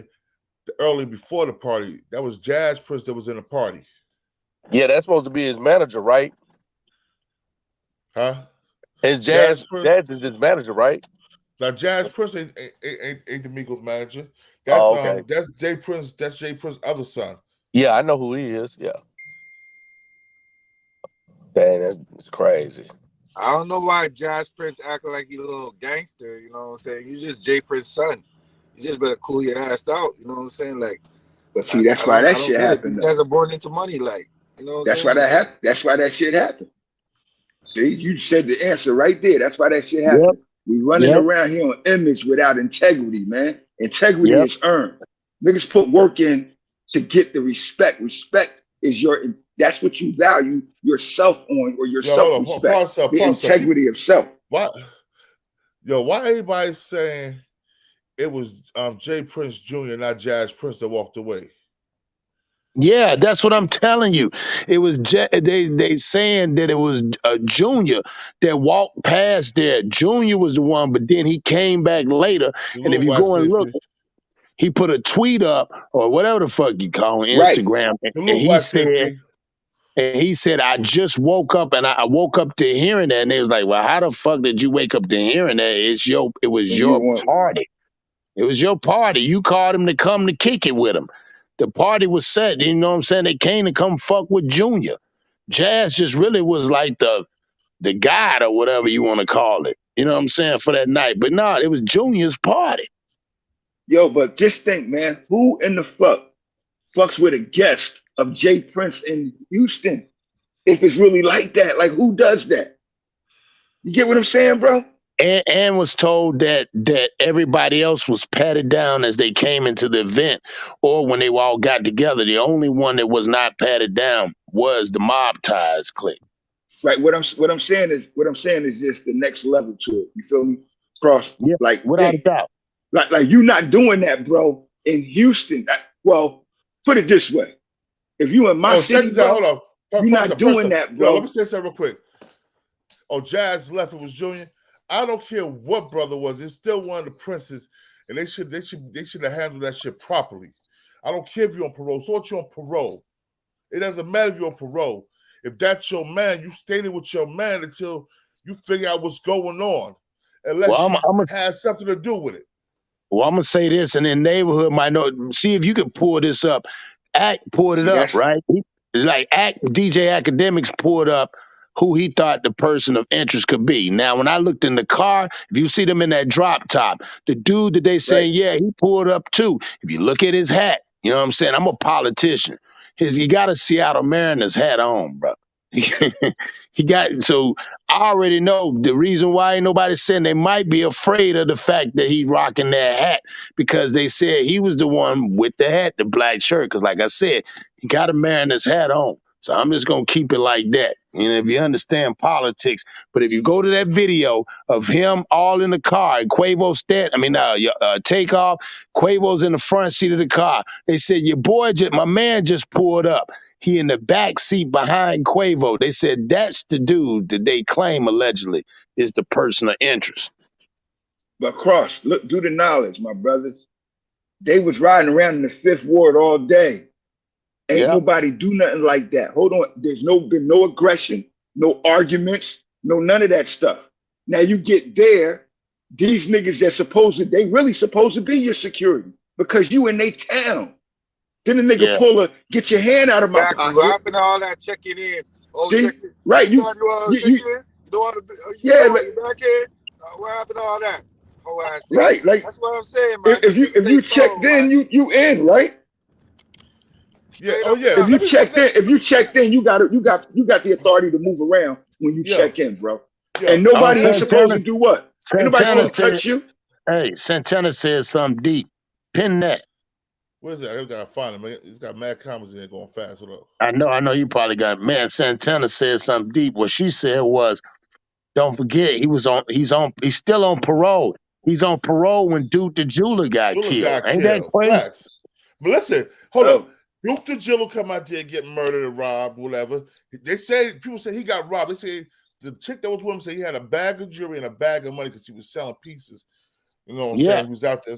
He had a bag. He didn't get robbed for his chains that was on his neck because they had what they wanted. They had the bag of jewelry and the bag of money. Right. Mob ties there. Right. And they said the bag with the money and the jewelry was actually at his hotel. So they said when they got to the hotel, that's why all the investors and the niggas from the Midwest was like, yo, where the other bag at? If he came and he got killed outside in his truck, where's the jury at that was in the hotel? Bro, just look at the factor. You're looking at shit that you're overlooking something simple. Somehow or another, either them niggas is culpable and responsible, or all that we think about them is an illusion. You got me? Either it's a big ass front going on and niggas just doing what they want to do to them out there, and they got everybody thinking that's not from out there, that they running shit out there, or they making that shit happen out there. Ain't no way in hell, bro. You're not going to do that to somebody in my town that I already done gave the authority to be here without repercussions. Hold up. Takeoff ain't no way. Put his hands on nobody. Takeoff didn't touch nobody. He was in the back chilling. Yeah, I had that like subscribe and share. He moved in when the first punch was thrown, but he didn't throw no punches. What's fucked up though is this, bro. I keep saying it.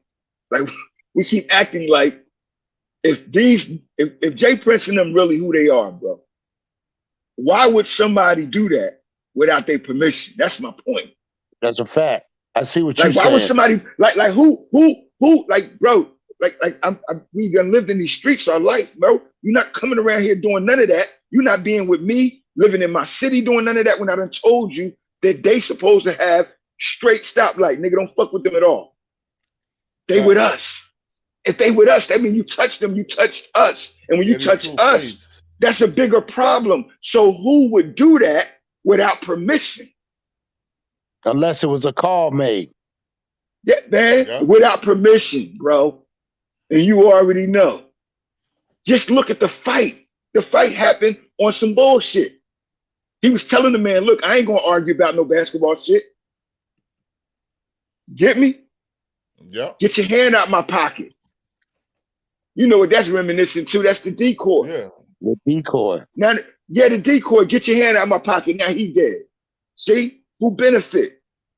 And why would a nigga do that? Like, I don't come from that world, but it bro. was friendly fire that killed him. So ultimately, it wasn't friendly fire. That's what they say. Hey, bro, the only friendly fire that Takeoff could have got was from Quavo. That's the only friendly fire in this world. We got to look at it how it is for real.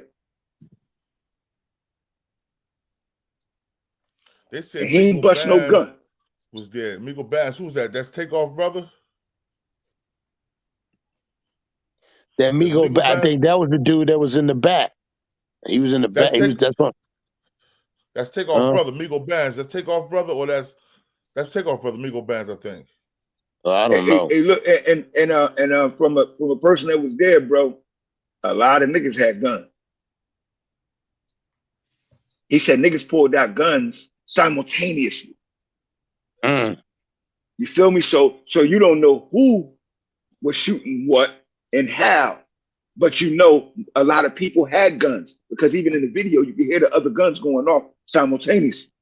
And I'm like, damn, how do you let 10 shots go? He got hit with one of the first 2 shots and nobody hit nobody else or him that was doing the shooting. If the other guns come out, shouldn't all the other guns be pointing at the man that first pulled out the gun? Right. That's how it normally go. That's how it normally go. I mean, he got shot in the head and in the damn neck. 2 bullets got him and nobody. He got shot in the head and he got shot in the arm and it went through his chest or side or something like that. And nobody else got hit. But yo, it was mob ties, yo. Mob ties. It was mob ties. So right. So who did they do that? Who ordered did they do that on, bro? They ain't gonna turn their guns on each other. So shit happens, bro. These now niggas who ordered did they do that on? See, we got to look at like, all right, maybe around here, you just don't pull out and squeeze. Don't give a fuck what's going on. So you got a problem? Well, especially to be so fucking anxious. If you look in the video, your man had his hand clutched on the pipe. He was ready to go ahead and do it already. Like he had got the call to say, hey, get ready, here it come. Then they stole on him. All right, just think about this, right? Now I'm gonna give y'all a simple scenario. Just hypothetically speaking, you already know what's going to happen all day. Everybody all together. The perfect and most opportune time is when everybody got their guard down. We just got finished drinking and partying. It's 2:30 in the morning, bro. Just think about that. It's 2:30 in the morning. How do you hit him and don't hit nobody else? It should have been at least 4. Should have been at least 4 or 5. Somebody.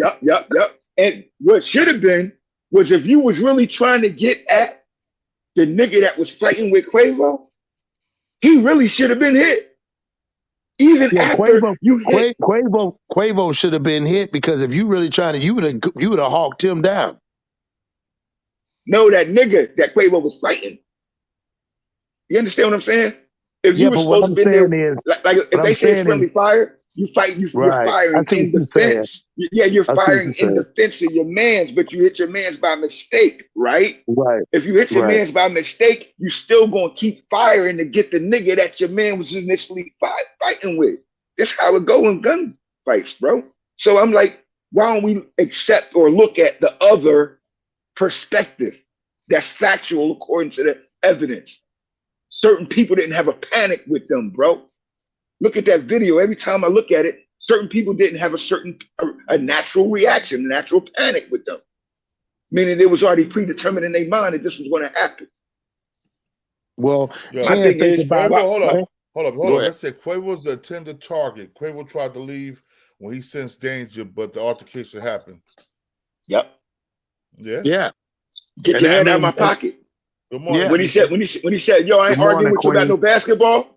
The basketball was that argument was the creation of the incident. That's how you divert everything else into being this. Facts, man. Yeah. No, you're absolutely right. And that's why I said A you think bullshit about it. argument. Yeah, it shouldn't have been. It shouldn't, like you said, it shouldn't have been no argument. And the sick part about it is, the guy they said in that video allegedly was the shooter. He was, like I said, riding around with him all day. So you telling me all day this nigga didn't have in mind he was gonna do something like that? He was with him. He was in the man. That's the sick part. This niggas in the back seat. They like, Cross, you yeah. said it. Cross, you saying it. Nobody looking at it. Like, think about this. You keep saying it. Like Big Bro said. You is in the city all day and ain't nobody do nothing to you all day. All day. Get me? So if that's the case, everybody already knew you checked in and the authority was given. We got to address what's going on with the authority, bro. And here's the crazy part that got me shook. The fact that you could tell that, and again, maybe this speculation, I know Quavo and them, you know what I'm saying, is testing a lot of these niggas real, because that's a street nigga that did it, testing a lot of these celebrity niggas gangsters, because there's no fucking way I'm gonna let you get, I don't care who you is, J Prince, you're not gonna get on there and say my security hit my family first and not say you lying. But hold up. How come J Prince didn't do the what does he do? Public service announcement. Yeah, that old Wack shit. Right. Oh, Right. This, bro, they didn't panic because they knew what it was. They probably wanted both for real. Probably did. Yeah. Bro, on the real. Somebody just said Quavo passed out and had to be carried to the vehicle. Yeah, I heard about that. Yeah, he was passed out. They said he passed out. When you saw him standing over him, they said he had called grief. Yeah, he passed out. That's called grief, bro. That's called grief. Your body goes into shock. See, when you get hit like that, when you get something like that, your brother go out in front of you like that. That's we call them nephew and uncle, but they're really brothers. Been raised by like brothers. So it's different, bro. They not siblings, but they're brothers. You feel me? And when you witness that, bro, I've never laid my brothers down. I've never laid my siblings down, but I've watched one of my brothers bleed out of my arms, bro. This 30 years later, and it still had the same effect. So just imagine. They said Quavo's sister got shot too. They said Quavo's sister got shot too. Yo, let me interject for a second. They were like brothers, right? Yeah, that was Quavo's nephew. Yeah, they were nephew or uncle, but they were raised as brothers. But I think they still had the uncle nephew dynamic, because Quavo's he's not the one to really talk too much, you know what I'm saying? And I feel like not Quavo, the other one, the younger one. Takeoff. Takeoff. I feel like Quavo, he has a lot to prove right now, you know what I'm saying? Because he's going through it with his girl or whatever, you know what I'm saying? They've been through these situations already, and I feel like he's trying to prove like, oh, I'm tough type shit, you know what I'm saying? So, no, that ain't Takeoff is going through his girl. It's the other one. That was Quavo. Yeah, that's what Quavo. So it's like he's moving off like, you know what I'm saying? I'm tired of these niggas fucking with me and shit like that. He ain't really moving militant to the point where you got to peep his surroundings, you know what I'm saying? I know they So from the hood basically, and all just trying to say, they ain't really you just trying to say, basically, his ego. You saying his ego got the best of him. Exactly. Exactly. Yeah. Hey, bro, they got set up, bro. I don't know why we keep talking around it. Yeah, let's not talk around it. But I'm saying everything else possibly to say, bro. There's no other answer to that. You're not putting somebody brung you in the lion's den, bro. Stripped you naked and gave you a few slices for your blood to drip and fed you to the lions. Because see, if you're really about that life, like all of the people that was there, bro, other niggas that was there that wasn't with mob ties or QC, they had their security. This is my point. You feel me? Other people was around them. Right. So they was targeted. That basketball argument, bro, that was that get your hand out of my pocket. That was the cue. All right, boom. Soon as we start this, that's when it's gonna set. And you gotta think, nobody had no fear of J Prince doing something to them. If you ain't got no fear of him doing something to you, and he He the king, nigga. So then, you was told by him or somebody connected to him, somebody in his under his authority, to do what happened. There's no way it's gonna go down like that, bro. And them niggas don't react to that dude if he's not with them. You understand what I'm saying? $7,000 is what you're telling me. These niggas left with $7,000 or $14,000, or they left with $7,000. Nah, man, we talking about tens and tens of millions of dollars. You got to remember, whatever the net value of Takeoff is right now, his record company is going to collect an insurance policy. Let's hypothetically say 30 million is his current net value. His insurance company is going to collect a life insurance policy of 60 to 75 million based upon past performance indicative of future projections. It's just money. It's how it happens. So his catalog now is going to be 5 times worth. Takeoff was worth 26 million. 26 million? Then they're going to get 100. They getting 100. So they get 260 million. That's what they getting. Yeah. Damn. So who got the insurance policy on Takeoff? QC, quality control. Quality control, yeah. P about to get paid. You talking about? So you think P? That's crazy stuff. Man, you gotta remember, man. You gotta remember, out of the 3. Listen to this. Now we talking business now. Like I see what Josh said. Out of the 3, if you had to let one of them go, who would you let go? Out of the 3, you would let Takeoff go because Offset is already set. He's already separated himself. See, Offset is they got back living together. a different function now. Offset was together. So you understand what I'm saying? Like Offset got a wife and a family that's in the industry. But I'm saying far as front runners, and you can put them in any front because Takeoff wasn't doing the Quavo thing where he was in the forefront. He wasn't in the forefront like Offset. He's the only amigo that didn't do much talking. You didn't see him. He wasn't around. He wasn't part of the industry. Them two are industry rappers. He was just there rapping. Cuba de la Bronx.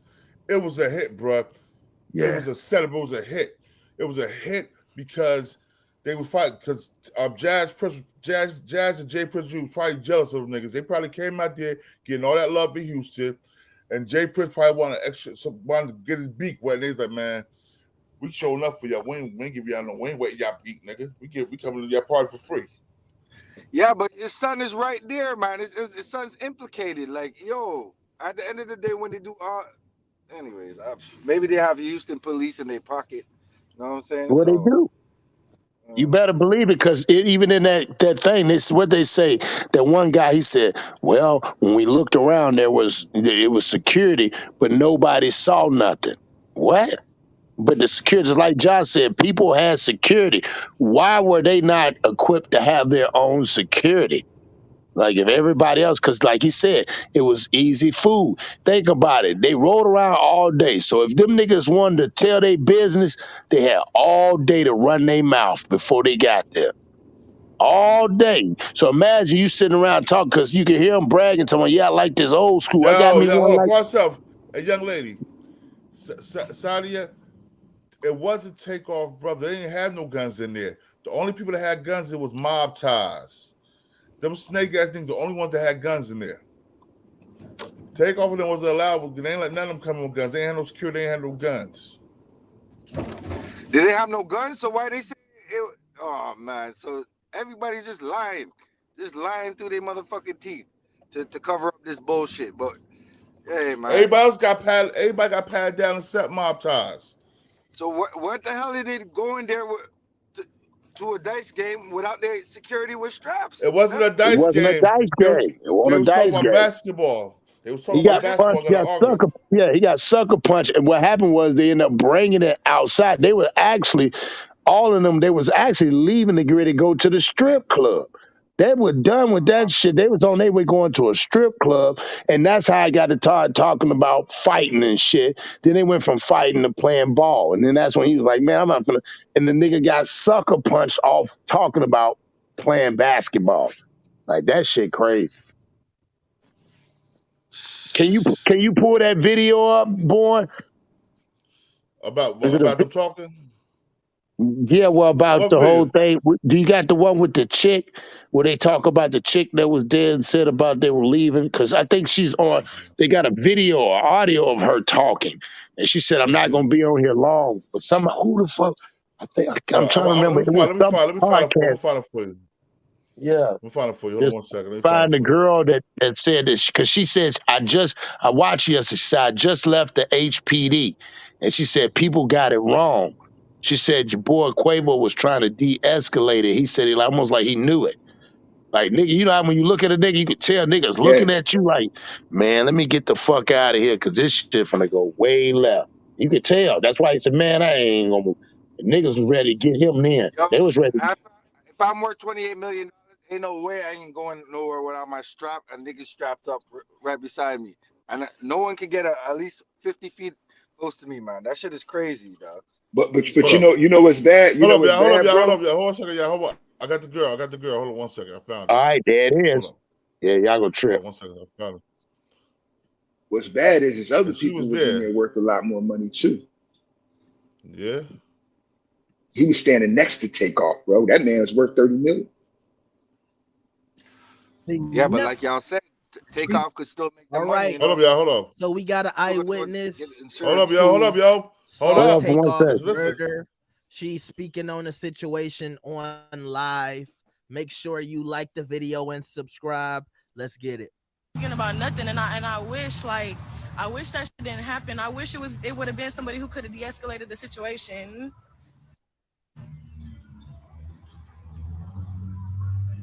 Like, I'm not on nobody's side. I'm not blaming nobody. Like, that shit was really an accident, but that's the problem, is that it was an accident.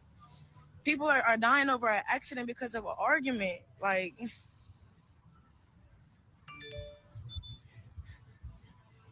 I just spoke because I felt like that's what I needed to do. You know what I'm saying? Because a lot of people don't know what's going on for real. It wasn't about no dice game. Like, yeah. Huh?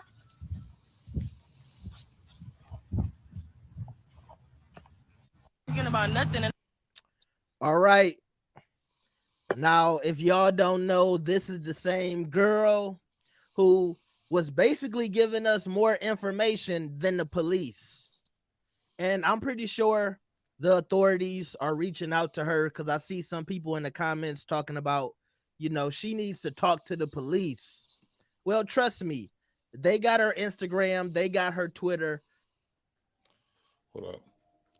Let me find a better video. Yeah, find a different one. Yeah, not that. I want to. She could be clout chasing too, right? Yeah, there's shit. Yeah, I mean, you gotta remember they I seen that that joint. Yeah, not that broad. I mean, I'm not him when I said it's one where they talking where it was like a tweet. Yeah, that's right. That's right before they went. That's right before they went in. It's a couple other people got videos of it. And my man said it. That's, you know, he knows other people got videos because other people had their phones out. Right. He said, but they for, you know, for some reason he said it's only about 2 or 3 videos was being shown. The one afterwards when everybody was running out and he was laying down, and then one right before it when they first started fighting. Let me see if I can. Let me see if I can find it. Hold on. I can't find it. I can't find it. Some of them they be taking off because I know the one with my with them fighting. I think that's the one that people be taking off because they show my man pulling the gun out.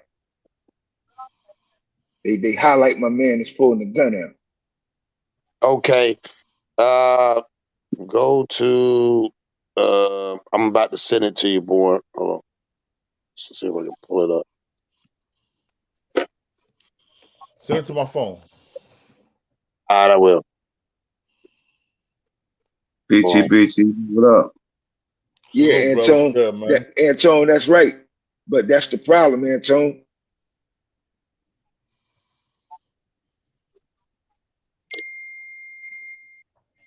The order from the top watch is the one that made sure that shit went down.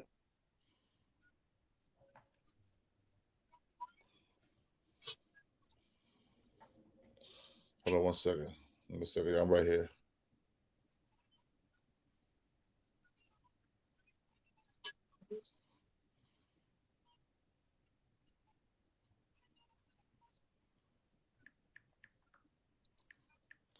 All right.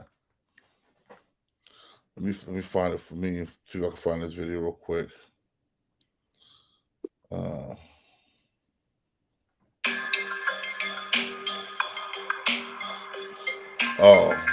I just see that shit for what it is, bro. That's World. I can't play that World Star shit. I just see that shit for what it is, bro. It's too much. Like everybody's claiming to have respect. You got that much respect, nigga. Yeah. Wax AP, what you feel about it, Wax AP? Tell me what you're thinking about it. I think, salute to the chat and the panel. I feel like, peace to the girl. I just think people was looking to this situation too hard, man. I'm saying, like, at the end of the day, I mean, I see the reasons for, you know, all the conspiracies and, you know, like the, shout out to Artist Morrison, man, like the 2:30 song he made, then the death was reported at 2:30. All these alleged allegations, bro, I just feel like it didn't come out yet. I feel like it's going to come out, and control environments, bro, is control environments. You feel what I'm saying? That's like, especially the piece that they had with them, J Prince Jr. It's like, you know what I mean? A part of their reputation is they so strong and they can provide so much security, and they so dominant in the industry.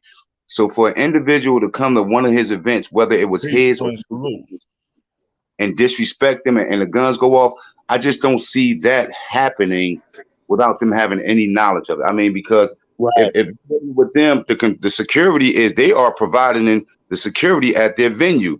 So I mean, I just feel like it's not a good look around his name though, bro. Like, I don't feel it. It's not a good look. You got the connection, and you have a connection with Duke the Jeweler as well. You don't forget that. We still talking about that. That shit just happened. Yeah. And it was J Prince's birthday. It was. Yeah. That's yeah. You know, damn. These niggas are robbing niggas, man, on the low, man. They set these niggas up and get in their pockets. Man, look. You got to think of this, right? How was J Prince connected to Takeoff? Business, from a business aspect. Somebody got turned off their YouTube channel in the back. All right. From a business aspect, though, right? They was in on management, weren't they? Nah, I was in management with them. I don't know. Could I say something? Hey, how can you say how y'all doing? Greetings to the. Please, Gwen. Please, go ahead, say so. Look, go look on Stone Monroe channel, and he interviewed the girl, so it's on Stone Monroe. Storm Monroe? Yeah. Okay. Storm, let me see. Storm Monroe? Yeah. Let me see. He interviewed a girl. Oh, Storm. Let me see. Exclusive bystander talks. The Storm talks. Takeoff soon. Right here. It's the 1 minute video. Mm-hmm. I don't know if it's one, but she was talking on that. Hold on. Like J Prince ain't put nothing out. Salute, my brother. Qauvo Bronx, what's up, bro? Hey, what's up, man? I got a couple of things to say, man. Y'all keep on saying that they didn't have no guns. Oh no. That's what they said. Hold on. Yeah, but look at the video. That wasn't them with the guns. The guy when both guys. Hold on, I have a video of a Storm Show. That's the girl talking. What's up, Ashley? Fair use. Hey, Storm. I just want to say something really quick, and I'm gonna try not to give out my identity. We were all there when all this happened. I just left from HPD. First of all, in order to be around Jaz Prince, you have to be searched. None of us had guns, but Jaz people had guns. Okay, all of this was over a dice game. This shit started in 5th Ward around 9:30, 10 last night. So this had nothing to do with no damn dice game, with no money situation or anything like that. And the only reason why I'm not going to great details because I live in Houston and the Prince family know me. But all of this shit that they're saying about, oh, well, this was a sacrifice. No, this was an argument between two camps. And it wasn't even between two camps because Takeoff and Quavo was basically trying to be the mediator between the people who were arguing. Oh, shit. And so everybody's saying, oh, well, this is Quavo fault. Quavo had nothing to do with the shit y'all talking about, bro. Y'all was not there when this happened. It had nothing to do with that. So all these 30-second videos that they're seeing, this and that, everybody's saying, well, he didn't act the way how he acted whenever Takeoff got shot. Did they tell you he passed the fuck out? Did they tell you we had to help him to the fucking car? Did they tell you that? Like, nobody is really talking about the real that's going on. But I'm gonna tell you this, and I'll leave it at that. The only people who had firearms that night was the camp who protect Jaz. That's all I'm gonna say. Thank you, Ashley. Now, you better talk, bro. You better believe what I say. You better believe her. That's just what I'm saying. But what I say though. Yeah, get back. Yo, he gonna have to. The responsibility gonna fall on him because if that's proven, right? If that's proven, I mean, the responsibility, he gonna have to be held accountable if his clan was the only individuals and they were hammers.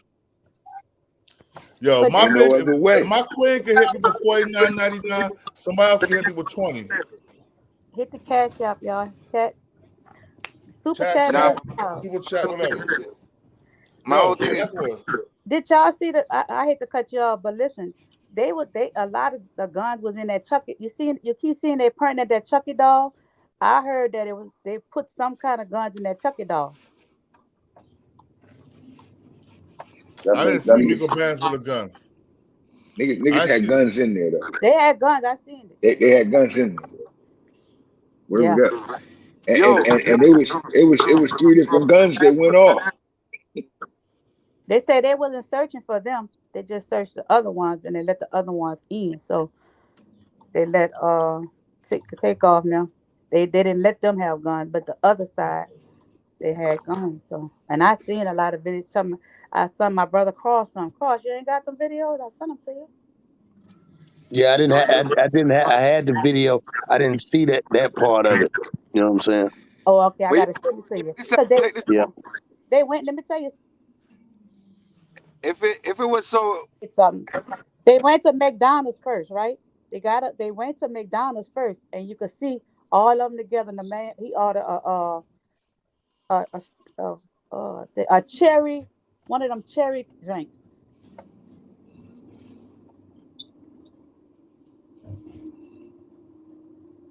Remember her? All I'm saying is at McDonald's. Story so quick. If it was all, I'm gonna send it to you. I'm gonna send it to you, King. Just put your email up in it, and I'm gonna jump off of here. Okay? I'm gonna let my kings continue doing what y'all do. All right, peace. Thanks, Faith. All right, baby. Peace. All right. Bye, Jai. Bye, y'all. I love peace, y'all. okay. Love you too, baby. Peace, Faith. All right. All right. But yo, check this out, man. I think there's some truth to what the girl is saying, man. Because yo, there ain't no way they came out with all these different scenarios and shit like that right away, and nobody wants to claim like responsibility, like, you know what I'm saying? If it was friendly fire, they would have came out and said, yo, shit happened, blah blah blah. No one came out and said nothing, so that shit is like where J Prince at? Yo, King, can I say something where real J Prince quick? at? For real. Yo, hold on one second. Hold on. Yeah, go say something. Go say, bro. before everything happened in the party, you got to understand. You got to look back 2-3 hours before that. They made a video with them going to the jewelry store and buying some jewelries. They made a little video clip about that. On that video clip, his man, they had the leather, like a man's purse type. That's the same guy that they showed that the young lady was talking about, the Chucky doll. If you see the Chucky doll, on that same frame, you see the guy holding a gun next to it. Both sides had guns. That's what I'm saying. Both sides had to have guns, man. Don't make no sense that one side had gun and it, you know what I'm saying? This nigga catch a stray. Like, yo, that don't make no sense, bro. A stray don't hit you twice. No. All right, but listen, you're in the middle of a crowd. Y'all was busting at it. What? It just one person just bust at him and everybody left. Like, yeah. You gotta remember what he just said. You gotta remember what he just said, Mac. You gotta remember what he said. He said a stray don't hit twice. Hit twice. That's double tap. When you get hit twice in close proximity, head and arm, or head, neck, head, shoulder, head, torso, that's double tap. You squeeze twice in the same direction. So it's simple. So what if he got hit first and then they shot and they hit him too? He didn't get hit. My man walked, he ran away on camera. He walked away actually. He backed up and walked and ran away. So like I said, when the shots were going off, he didn't get hit. So Takeoff got hit twice, you said, right? Yeah. So one could have got hit, one stray could have went through the back. They busted back and hit him in the head. Nah, bro. Nah. Listen carefully. He got hit in the front of his head. He got hit like the front side of his head. He got hit in the chest, shoulder. Okay. That was straight up. That was forward. That was the aim. And you gotta look at this too. If you are with them, right?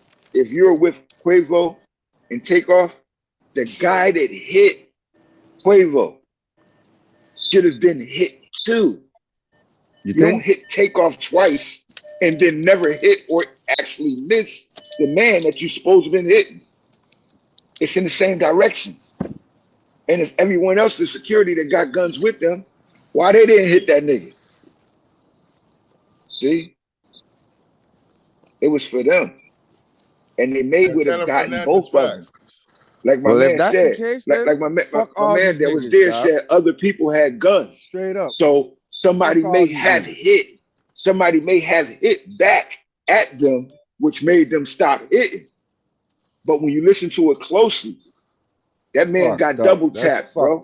And that means like this. Think of this: when J Prince cousin, when his first cousin that was like his brother got killed by the so-called cops, and he called it was a hit.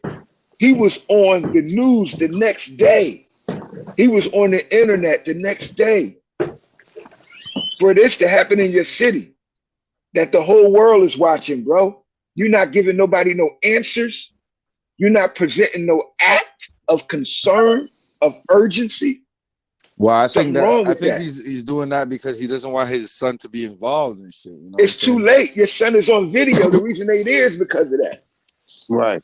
And you got to remember, Atlanta's not too far from Houston, bro. We got to understand what we're dealing with, the demographic of the minds of our youth. That reaction. Our people get emotionally drunk, and then we got another problem on our hand, like we almost had with LA and Philly back with PNB Rock. And down there it's different. Nah, it's already up. If that's what y'all telling us, it's already up. Now we telling us what's obvious, but we only discussing what's already known. And that's my point. So until we as, a people, bro, start looking at it from that perspective, that sometimes we're actually preying on our own people. Because the people that gets the benefit is the people that have business ties with him. Yeah, but PNB Rock situation was completely different, you know what I'm saying? But yeah, I get what you're saying. What I'm saying is just the reaction to it.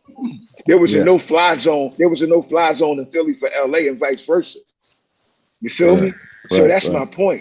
And that's bigger than what we're talking about, and we got to look at that bigger picture because that's who it really affects. The only reason we're talking about it because of the magnitude of the death of who it was. You feel me? Now we don't talk about that about the guy that died around the corner because that's something that we've been desensitized to. We're kind of numb to that. But when it comes to someone that's been placed in the spotlight of so-called success in the Black community, we look at that with a special lens. We just have to be careful to look at it with a logical lens as well as an emotional lens and be able to separate and then differentiate the two. Because if we don't, we'll fall victim to the plan. Hold on. The trap. Hold on. 01Z 1017 TV. Thank you for the $7.99. It was the target hit. You can see the gunman on the video. The guy who was holding the gun, he was looking at Takeoff. It was a setup. He was looking before he pulled it out. Before he pulled it out, he was looking at it. Yeah. I'm saying, you gotta but remember again, if you can find that video, King, of them in that car with Jazz, your boy, the suspected shooter is sitting behind Quavo, the nigga with the Seattle Mariners hat on from the West Coast.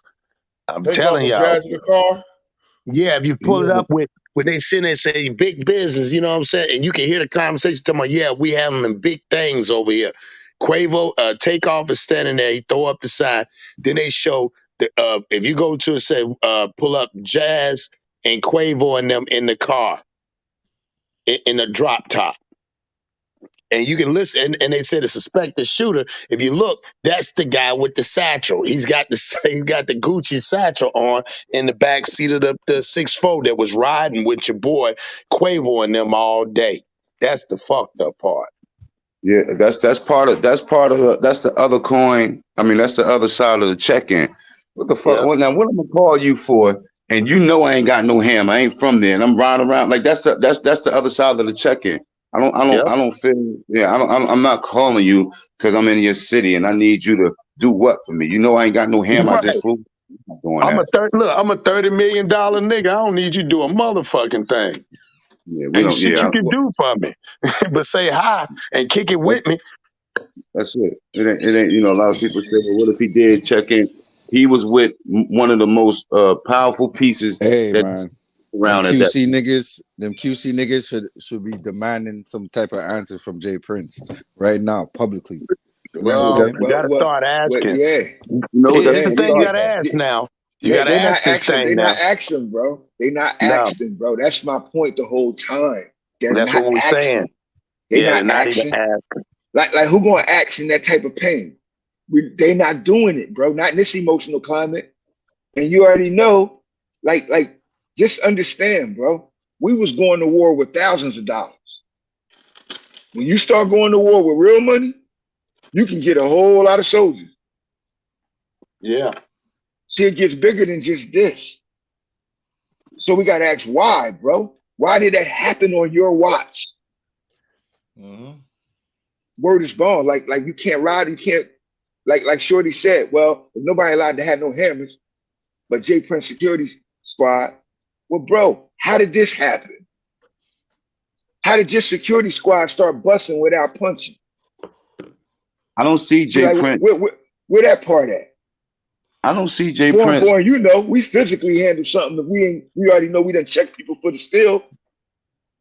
Right, but I don't see J Prince stepping up, bro, because he don't want the heat around this shit. And you know what I'm saying? Only certain things is released to the media, but it's some things that we still don't know. And he is nowhere in the hell that he's gonna attach himself to this situation. This situation was messed up, bro. You understand? There's a lot of loose ends and it's not a good look. I don't see J Prince even coming out and saying anything because there's no way that he want any part of this heat. He know that this was a messy situation. Latasha Walker, hold on 1 second. Latasha Walker, you want to get on the panel because you say you still live in Fifth Ward, right? You get on the panel and tell us what you think because you out there. You know what I mean? Right. Hey, Trap, what I'm saying is this. Like, it happened on your watch in your hood, and you in it because if your sons are with them, these are also business part. These are businessmen in your hood, in your business. Like he's been in the music and boxing industry since I've been knowing in the 90s. So he been doing his thing since the Ghetto Boys. So that's the 80s. So like, come on, man, too much respect there. Like somebody going to violate you and your people like that? Like, no, they got to live there too. And they definitely from there. If they in that circle, they got inside there, they with somebody from there, bro. Let me ask the panel this. Is we insinuating that this was a sacrifice, or we're going to go with the initial, this happened prior to it being reported? This is something that carried over from an incident at 8:30, 9:30, 10:30, or we going with the later, or we trying to figure out, is this a conspiracy? I think this is I think this is what carried over from earlier, and you can so even so it's going to make J Prince look even worse, because if this incident carried over from earlier and they was at an event, who else knew that nobody else was going to have no guns in there? So you got to point things from different point of views, though. You know, once you eliminate certain elements, now so you got these niggas gone to beef or basketball games. Nah, that was the catalyst. That was the foundation. That was the deception, the decoy to create the scenario. Because the scenario it happened one way. It didn't happen any other way. Cold, man. Them niggas. Like, yo, just think. Just think. Yo, and I'm like, who gets in the argument, right? I'm just saying, bro. When somebody in your, and if you say in your town, when somebody in your town and they're in your town and your permission, who bothers them? Like, who even get in the argument? Like, the first thing you say, nah, you know, you Prince family, bro. I niggas leave that alone. That's my point. You feel me? But you could get into an argument with a man, another man over some shit. It don't have to escalate. You know what I'm saying? Well, they was at the bowling alley. They wasn't at the basketball court. Well, you're saying that's what I'm trying to explain to you. All of it was a decoy. Apparently it is, because Takeoff is dead, and Quavo was shot at too. Yeah, but if only one group got guns, right? After the said individual get hit, why the guns don't go off? Because he's the asset. He's who we supposed to be here protecting. At least one of them. Why does it stop right then and there? I mean, if it wasn't direct, because somebody else had a gun. You said it was somebody all else planned, had it, bro. I keep saying, if they say J Prince and the family just had the gun, that's cool. That's one thing. But another witness said other people in there had guns too. Oh. Yo, we sliding through the town, man. We sliding through the town. Now we get down. Got the birthday boy with me. Yeah, also. And check out the dude in the back seat. You heard what he said. You got the birthday boy with me, so he already in it. Yeah. Right, J Prince already in it. Right, but not this part. Watch, they're gonna show this part right here. After this, the dude switched up. It was another guy in the back. Once they show the bowling part, Back up, bro. Back up. Take off. Yeah. Okay, take off. Take off. I was going to give some for you. Take money to brand from New York. That matches your outfit. Can I get a picture from New York? Please. Give it to her, right? Yeah. Hold on. So look.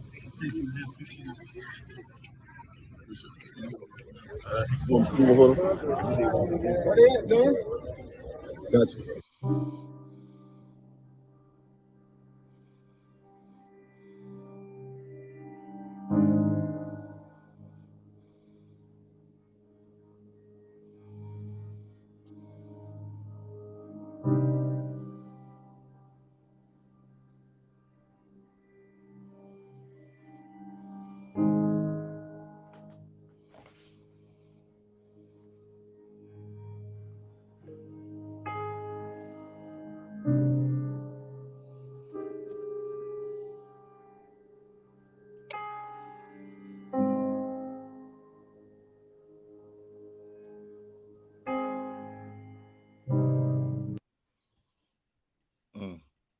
All right.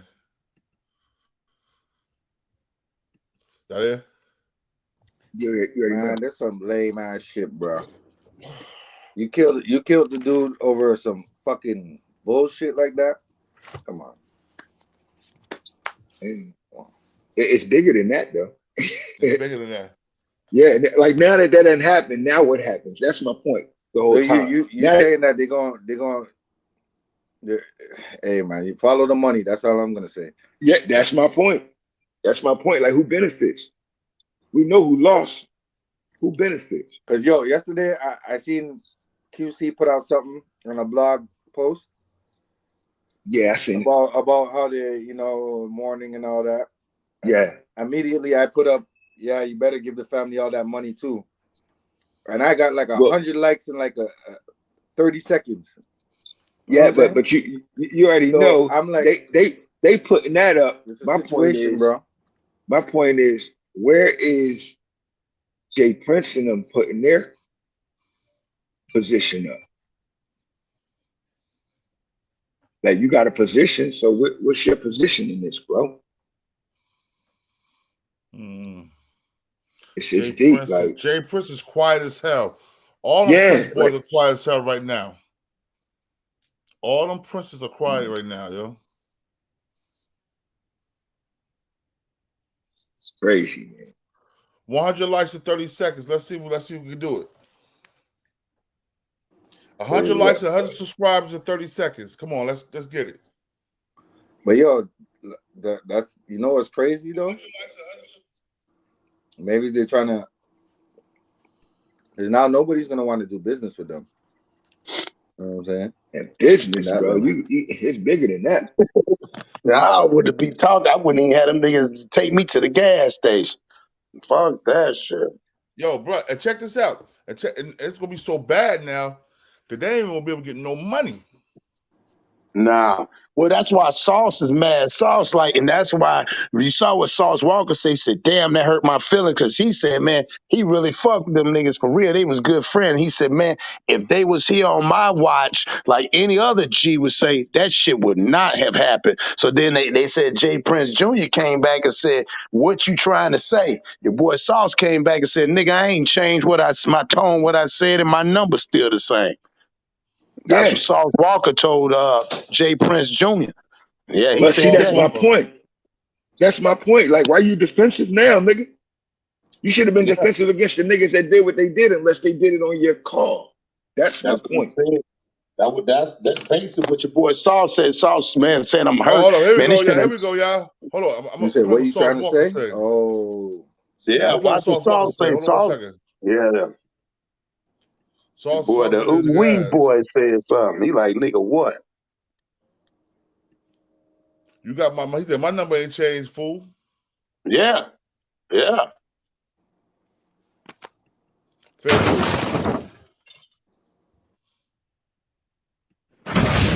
What up, gang? I'm back with another video. I say I'm back with another video. Natasha, I was Jazz Prince. I told you I was. Make sure you hit that like button, comment, subscribe. Yes, I said subscribe. Turn on your post notifications. It's free. Do it for me. What up, gang? I'm back with another video. Let's get straight into it. Your boy Sauce Walka speak out after Takeoff was killed in Houston. He kind of took shots at Jazz Prince, J Prince Jr., and J Prince. Just sum it all up, the Prince family. Y'all know Sauce Walka is a one-man army. He don't care if you from his city or not. If it's wrong, he gonna let you know it's wrong. And he gonna stand on it. After Takeoff was killed in Houston, in his hometown, he say this one hurt. We all came in this shit together, same time, same dream, regardless of what we've been through. Takeoff a real king. You ain't deserve that. Wish I was with me in Houston. Quavo, I love you, brother. Sorry. Ain't no words to explain this loss. This a L for Houston, an L for hip hop. Sauce Migo gang. Sauce Migo gang. Sauce Migo shit. YN. TSF, Brothers Before Fame. Now, when he said, I wish y'all was with me in Houston. I wish y'all was with me in Houston. He was telling basically J Prince them, if they was with me, it wouldn't have never happened. And this how you know that he was saying that. Because J Prince coming on his post. Ah man, yo, it was a setup, bro. Yo, King, pause it for a second. All this man said is, it ain't hard to tell. Hold up. Wait, what you say? It was a setup. It ain't hard to tell. Yo, I was listening to the Star show yesterday. And Star's been around the industry. Star's been around the way. He knows how certain motherfuckers get down, bro. Star said, yo, these niggas don't really go to you. These niggas wait for you to come to them, bro. That's how they move out there. You know, they don't go nowhere. They don't go. Remember, your boy J Prince Jr. used to go out there to LA. Like I was telling y'all, man. Everybody's hard in their own backyard, bro. And this shit is fucked up because it's creating animosity all over, bro. It's a fact. Star said it without saying it, bro. Star's, hey, man. But people want to know, was it for Quavo or was it for his nephew? And look, Houston, them Houston artists ain't gonna be able to go to Atlanta either, though. I just said that, bro. Yeah. That's how it's going down. It's gonna get real hectic. It ain't like nobody did it. You see what your boy Swaggy P did? Swaggy P came on there and said, "Fuck rap. He ain't with this shit no more. This shit stupid." Yeah, I couldn't understand why everybody was saying, yo, we targets now and fuck rap. I ain't doing this shit no more. And I'm like, it didn't even have nothing to do with that. But now it's like, these guys are really taking, yo. They taking WWE to reality. It's the WWF in reality form now. Like, come on, guys. It's rap. It's the internet. And then, like I said, niggas get to bragging. All these niggas around with all this money and niggas got egos. That shit crazy. You would think niggas be laughing like, yeah, nigga, we made it. We doing it. Man, we can go buy anything. You can buy anything. Hey, Cross, that's not ego, Cross. That's emotions. Ego emotions, bro. Yeah, ego causes a man to become highly competitive. Correct. See, emotions cause you to envy and hate. That's a fact. So it's a big difference. And that's the difference with us. We don't compete. We try to crucify. See, it's deep, bro. Self-hate is a motherfucker, man. And regardless of who ordered it, whether they did or not, the evidence shows clearly that somebody did from their camp. So it's up to them to prove and show and prove that somebody from their camp didn't authorize it by showing and proving who did it and getting the person that did it. Because we don't see it, and nobody never see that person front and center. And we already know it to assume. And that's going to react. That's it. Right now, he should have been saying something, bro.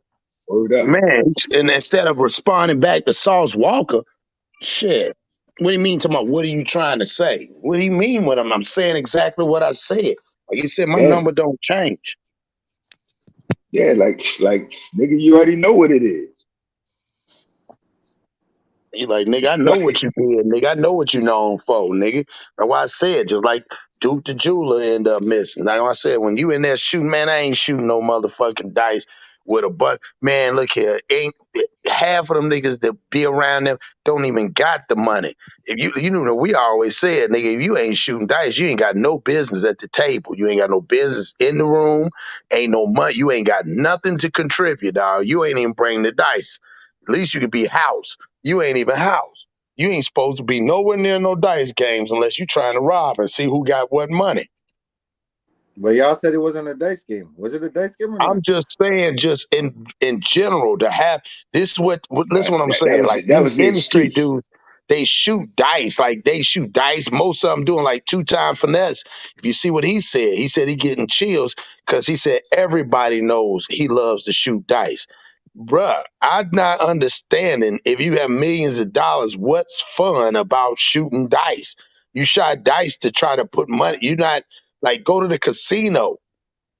Like Houston, right there, they could have went to Louisiana, Well, right that's there. They that could have. ego. That's that ego. You know, I'm gonna bring 100 grand to the hood and shoot dice. You know what I'm saying? In the Yeah, I gambling don't spot. get that shit. You can't, and you ain't giving out no money to the babies. You ain't doing none of that shit. You ain't go by no schools. You ain't say, hey, I'm in town. You ain't do none of that shit. You just went, man. That shit is But that's yo, dangerous, bro. Biggie used to go to the hood and shoot dice and just to give the money away. You know what I'm saying? It was a different level of understanding and competitiveness back then. You know? Because it's already competitiveness in they raps and who industry and what camp got more money. That's why that girl said it was camps. We missed what they said. They said it wasn't Quavo. It was the camps they got into it. That was mob time. Okay, well, I just was surfing the net, and old girl Storm Monroe, they just discredited her. She's scorned somewhere along the line. She's a scorned female, and she was just discredited. The one with the interview. Okay. Storm Monroe, that's a dude. Storm Monroe's a dude.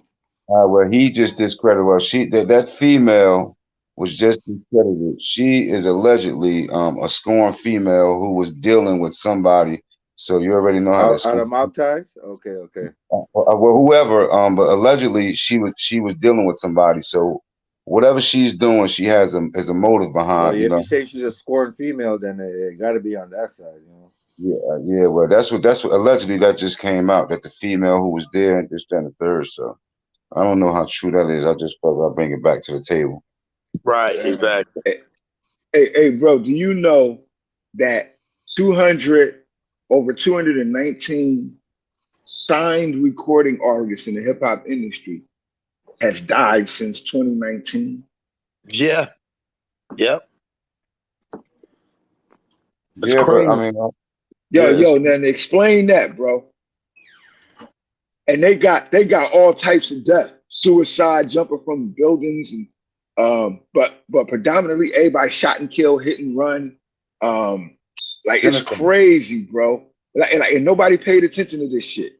Car crash, found in a burning car, heart attack, drug through the drug. Oh, that's DMX. Cardiac arrest, Black Rob. Shock G, accidental overdose. Hold on, check this out. Because a lot of them still got their foot in the streets. They need to get their foot out of the streets. Nah, bro, a lot of these, all of these artists are insured by a record label. All of these artists are insured by labels. Not PNB Rock. Yeah, hold on. I want y'all to hear this shit. Well, now, yeah, that was different. Yeah. I want y'all to hear this shit. Hold on. Check this out. Now, listen to this punk ass nigga. This fair use. Why you putting this nigga on, man? How you get backdoored in the industry? So yeah, this is about Takeoff. What you think happened to him? 2 people dead at a dice game. The jeweler dude just got murdered. What was that, last week? And now Takeoff. You niggas don't pay attention. I'm gonna tell you again. When you got a street nigga talking that lived this life, that's been in jail for murder 3 times. I keep telling y'all, 3 times. Murders and attempted murders. I let it shit my whole life. I'm not Charleston White. This is Hassan Campbell here, a.k.a. Poppy. So when I break these streets down to you, you gonna listen. You gonna listen. Because you don't know nothing about the streets. Some of you niggas walk through the streets. And some of us niggas stomp through the streets. It's a difference. She's breaking down the industry and how they backdoor you and how it's supposed to be done to her. So listen up, stupid. I would never hit Aaron back, even though he was physically, you know, physical with me. But anybody else that would confront me, I would fight. I was a fighter. I was brave. But with him, I didn't step up for myself until I had my child. Then I was like, enough is enough. But so when she was screaming, and I was like, well, bitch, let's go, you know? So that was my mentality. It's hot. Even though I was pregnant, I was like, let's go, bitch. So I'm thinking Aaron's fucking her. She's upset. I'm here. He brought me here. So the mood changed. People started moving towards Aaron and I, men. And then I said, ooh, it felt eerie. I said, something's different. This is not you know, I'm fucking your man. It's a, you know, when you're hard, you feel something wrong. Right. Okay. And then, so I shut up quick. I like was looking at the room and seeing, I'm trying to figure out what the fuck's really going on. Because I see the fear now in Aaron's face. Like, shut the fuck up. You know what I mean? So I see the fear that it's more than just they fucking, right? So within the commotion and people started moving. Hold up. What is he playing her for if you talking about Takeoff? He talking about that's Aaron Hall when he was with her, and I think Aaron Hall, when that chick right there, she was brought to a concert or something where he's talking about how they sacrifice and set people up. Okay, hold on. Moving towards, and you see the dudes, Pop runs. He runs towards Aaron, grabs up the girl, and says, nobody fucking touch her. Points to me. And he goes, she's family, she's Aaron's wifey. I told you nobody fucking touches her. So I looked and I was like, my mind's like, what the fuck is going on?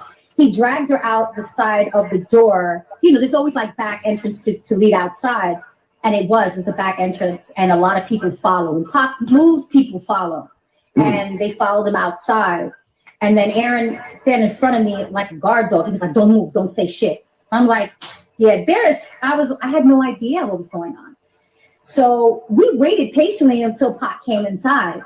And, you know, my heart's racing because, you know, your senses tell you something's wrong, that this is not right, you know, especially the people that you see around in the back. You know, it's not like we're in blue tuxedos, you know, we're in an all-white party. Good. Too blind to see through the bovine poop. Yeah. So now, are y'all paying attention? Like, I don't think y'all understand, right? Look at all the deaths that happened in November. Now you got Takeoff. You had King Von. You got Young Dolph. Y'all not paying attention to the math? You're not doing the math? Well, we're gonna stick to the topic. We ain't gonna go into everybody, but like, let's sit back and analyze now. The setup, the scheme. This is how Hollywood work. This is how they work. You go somewhere, a fight is staged. There's witnesses planted around the scene to give you, oh, this is what happened. It was an argument. This is what led to the argument. Boom. This is the one I Takeoff want is to dead. show. This is the one I want to show you. Let me ask y'all a question, right? This is not the one. Hold on 1 second. I'm gonna tell you what he said. This what he said that pissed me off. And addressing the hidden hand is the most important factor, though. I've seen too many communities that have been forgotten, including my own. A broken DC is failing Pennsylvania.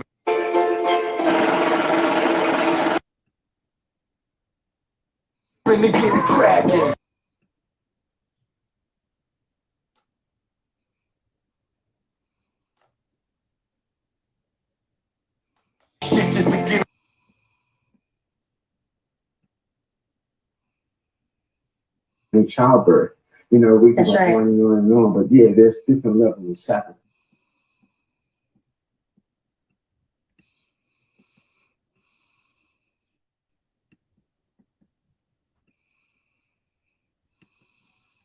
He sold me on just so many. Let me say this real quick, right? Also, here we go. To some of you niggas that ain't never been in the street, shut up. I don't take advice. I don't take advice from niggas that's been on the sidewalk their whole life. You can't talk to a stick-up kid / murderer and tell me about the murder game. Some of you niggas ain't never killed nothing. In order to kill something, you have to be grimy. You have to be sneaky. You have to be grimy. You have to be sneaky. You niggas don't know what you're talking about. Most murderers smile with you right before they kill you. In the mob, they take you to dinner, get you drunk. And when it's time to drop you off, you get popped in the back of your head walking through a door. You niggas don't know nothing about the streets. You don't know nothing about the streets. So shut up while a street nigga talking to you. Things that I would never forget our conversation, ever forget our conversation about this industry. I mean, me being 17 and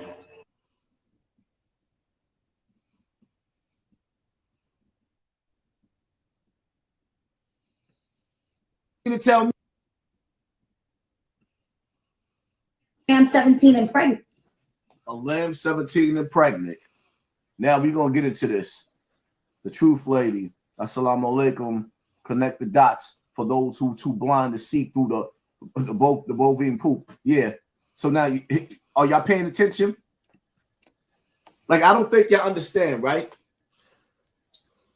Look at all the deaths that happened in November. Now you got Takeoff. You had King Von. You got Young Dolph. Y'all not paying attention to the math? You're not doing the math? But we're gonna stick to the topic. We ain't gonna go into everybody, but like, let's sit back and analyze now. The setup, the scheme. This is how Hollywood work. This is how they work. You go somewhere, a fight is staged. There's witnesses planted around the scene to give you, oh, this is what happened. It was an argument. This is what led to the argument. Boom. Takeoff is dead. Let me ask y'all a question, right? Let me ask y'all a question. When that young boy got his chain snatched and he got his face cut in the Bronx, J Prince put out mob ties. He put out the roll call. He damn near threatened every New York City artist to get that chain back.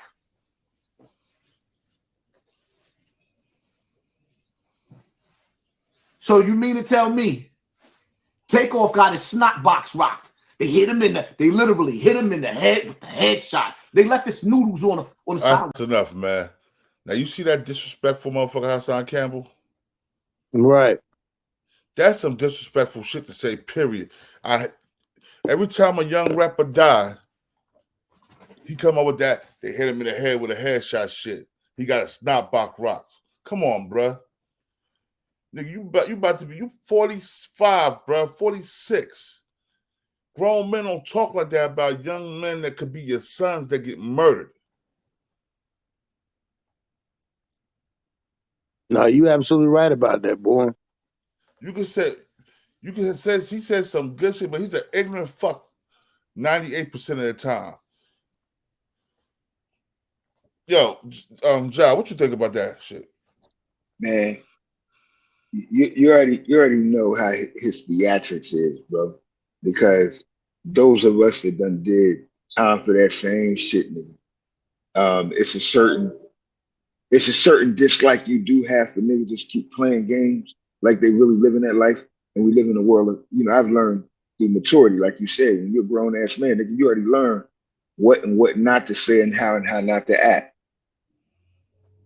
Delivering that shit in that way, you already know the same delivery will be given to you when you got that same issue in your hand. And we all go through it. You feel me, bro? So he said the truth because the industry does do as such. See how Pac stood up for Aaron Hall? See, he made sure ain't nothing happened to him out there in LA when that incident went down. Same thing supposed to have been happening with J Prince, bro. How you let that go down, bro? And you ain't saying nothing about it, bro. And you ain't got nothing to do with it. Something totally wrong and ain't nobody saying nothing. And I keep telling you, follow the money. You're gonna see where it happens, though. Look at who benefit from it, bro. Yo, Wax Dog, text it to me, Wax Dog, so I can pull it up. Word is born. Look, that's look who who benefit from it. Peace, subscribe to Wax Dog channel.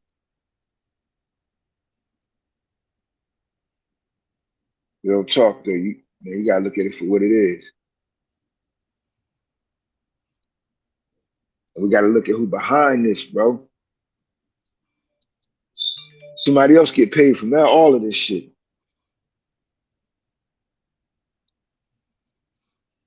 Mr. Executioner, peace, bro. Salute.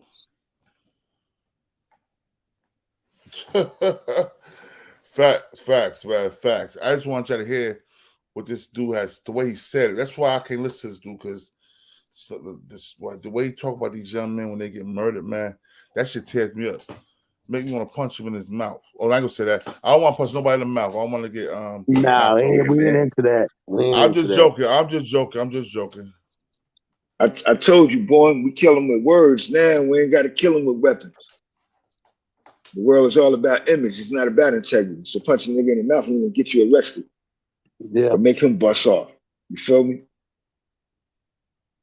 He said, listen to what he said. Man, check this out. I can't listen to that nigga, what that nigga said, not how he said it. Because it matters how you say it, too. It's not just what you say, it's how you say it. Yeah.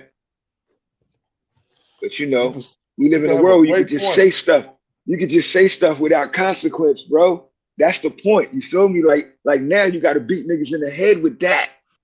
Yo, hold up. The NBA YoungBoy better. He said Boosie and Uzi took out Duke and that girl using mob ties. I can believe that.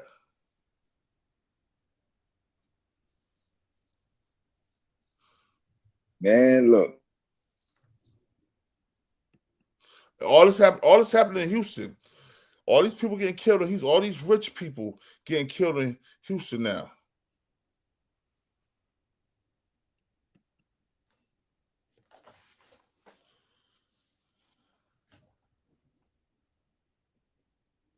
It's deep, bro. Well, and like you say, the sad part is we just keep playing reenactments of, you know what I'm saying? And like you say, we got to start going after the ones. Again, this goes back to the Leon Cores and all them, just like them. Same thing with the P's. We got to hold them accountable because those are the ones that the 300s are pushing this shit. Because like George said, man, if we stop them from listening to it, because all it's going to do is really in hindsight, if you look at it, how the other cultures are really going to take hip-hop and destroy hip-hop so we no longer even have that foundation. Because now everybody's going to base a whole hip-hop scene off of rap. And rap and hip-hop is bigger than rap. Yo, but they're just focusing on that to create. On that Productions exclusive. Mob Ties is the next RICO case. Takeoff a high-profile murder. Yeah. Facts. Yeah. That's a fact. That's gonna be it. And plus, like they say, Junior, see, this is weird that Junior knew them in his age bracket, but it had to been Jazz. But then Junior stayed away because he's on parole. So if Junior stayed, he should have told them, hey man, y'all come fuck with me. Y'all come over this way. Why in the hell would that nigga Jazz old as a bitch? That nigga don't need to be hanging out, rolling with nobody. That shit, all that shit just look weird. They just riding around in the city. Like, I mean, come on, man. Like, you could call them at any time. Why did you need to ride around in the Fifth Ward? Yo, him, show your face and I'll let you up. I gotta make sure you ain't no troll or no person trying to throw some new shit on my channel. Show your face and the close where I can just see you. North Wakanda, salute my brother. North Wakanda, hit the link, man. Come in here and let us know what you think about it. That's my boy from Brick City.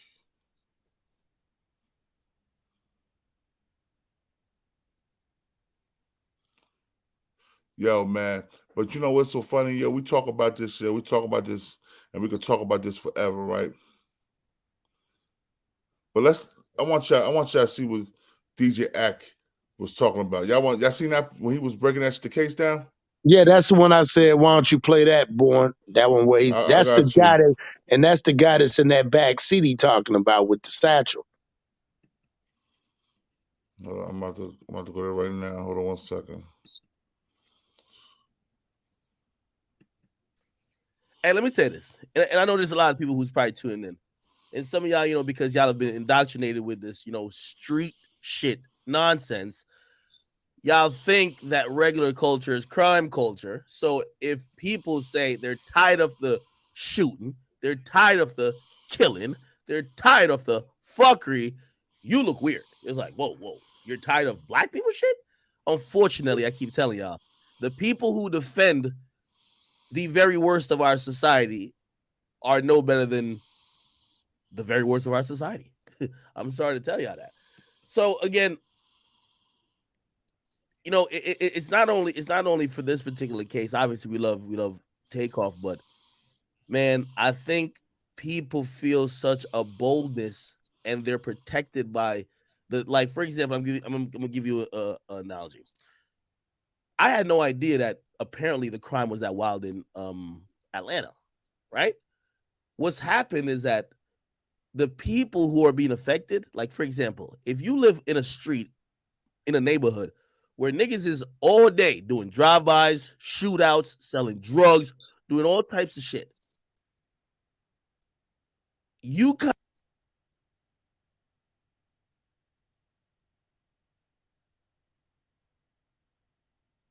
of, especially when you see those people with power, and you see a lot of them, you don't want to really speak out and be like, yo, y'all should stop.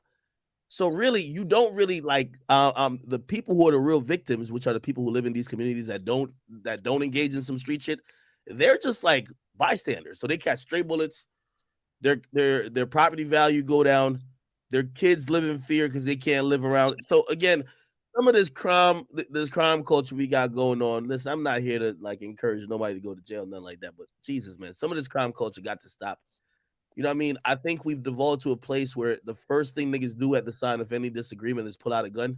This is why we're seeing so many people die of stray bullets or die of gun violence, period. You know what I mean? And you know, I know some people critical when I say, yo, I fuck with, say, Fonnie Willis out of Fulton County. And it's not because she's taking rappers off the street. I think she's taking an approach to crime that says, yo, listen, if everybody just keeps ignoring the shit, it's only going to get worse.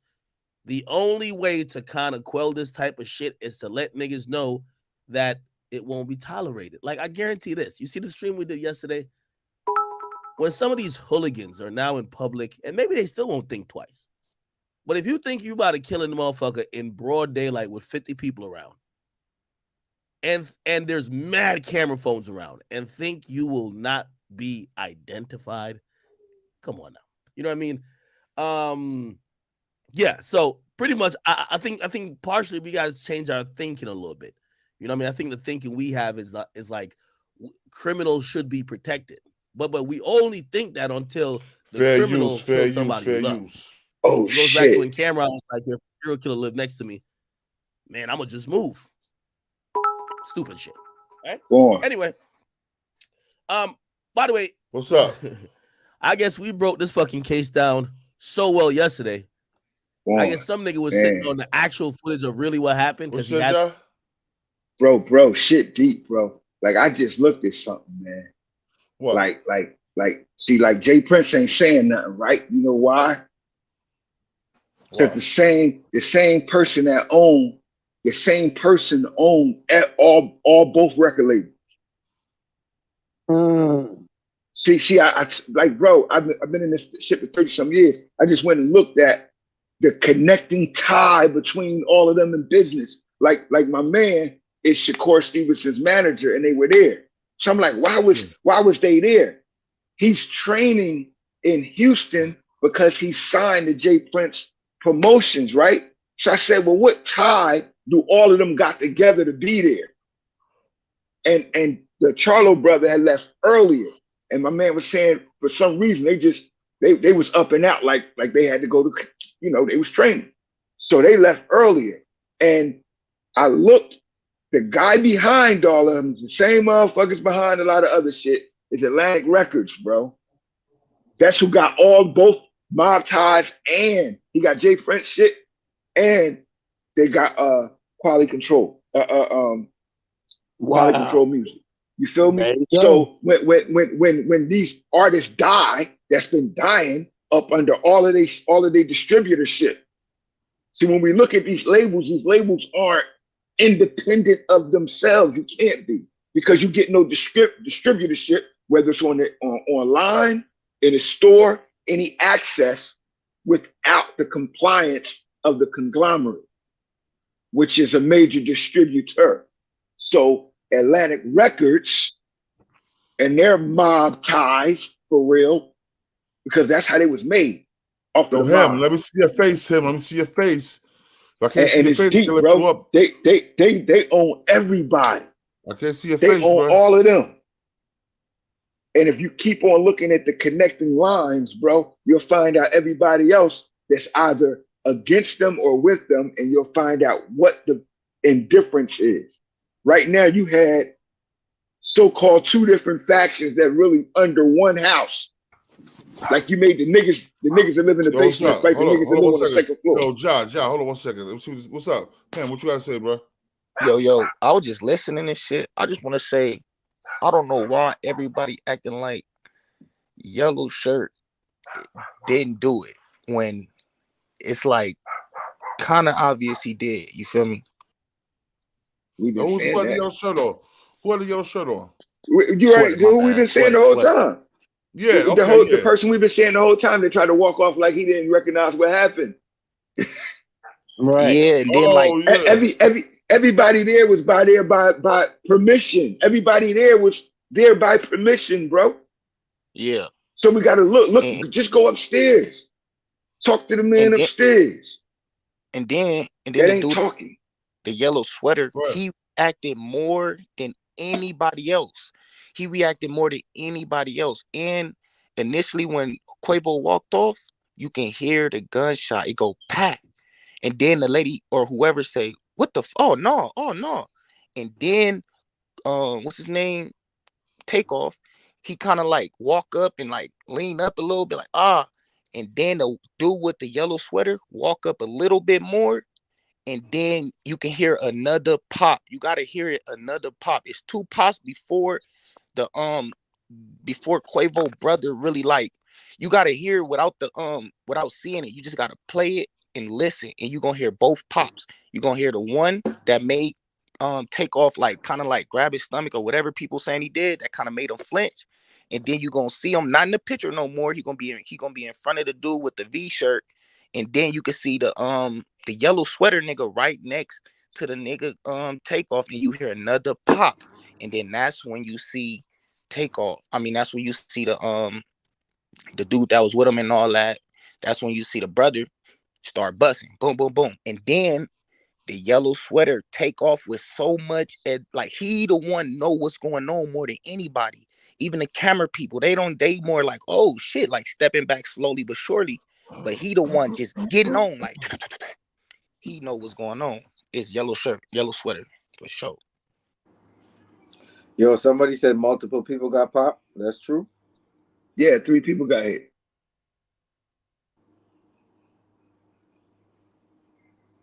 But the other 2 had superficial shots.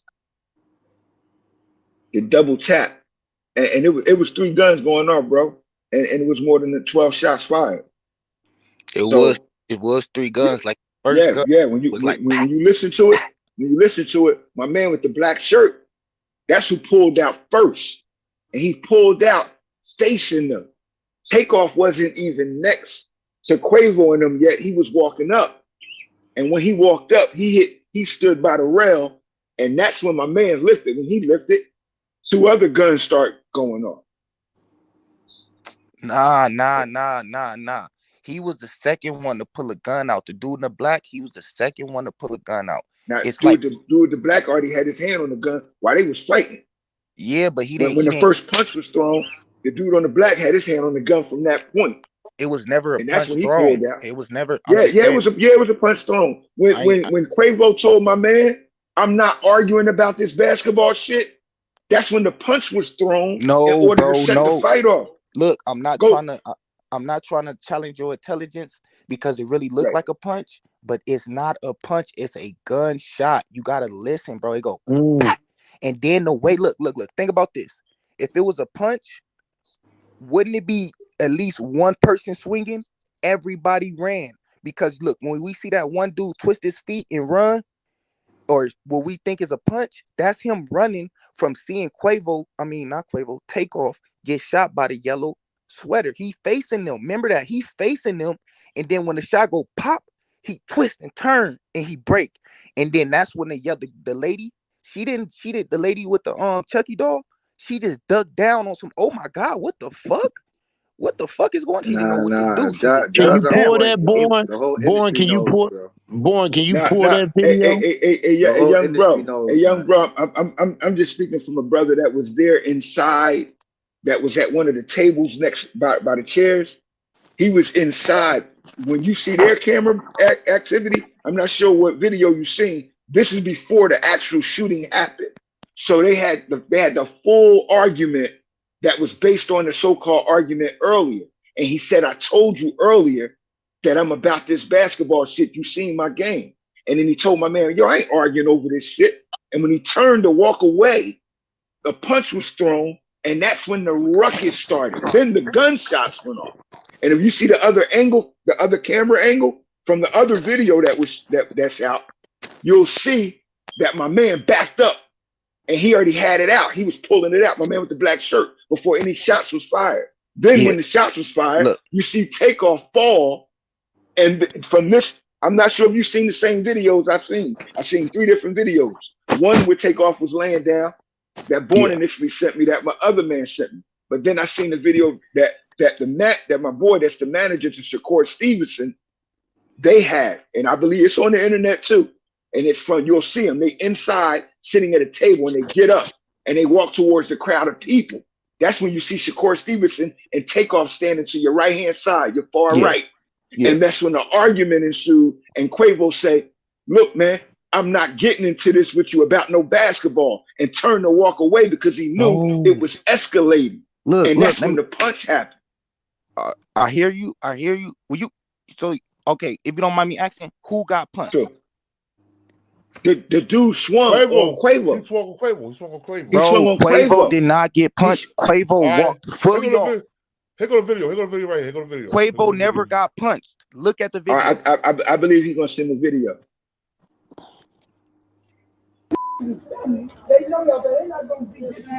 There goes Shakur Stevenson. There goes Shakur Stevenson right there in that blue hat standing next to Takeoff. See the far right. No, not this video. Don't play this video. No. This video show you what I'm talking about though. Right here.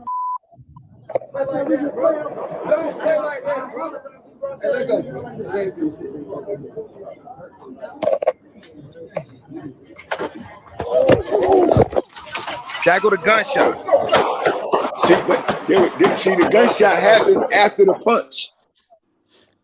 It was never a punch. You gotta listen. All right, okay, back up. Off.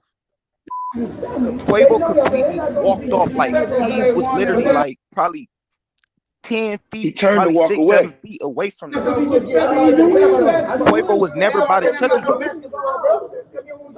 What Chucky door? I'm talking about my man right here in front, right there. They go Quavo right there.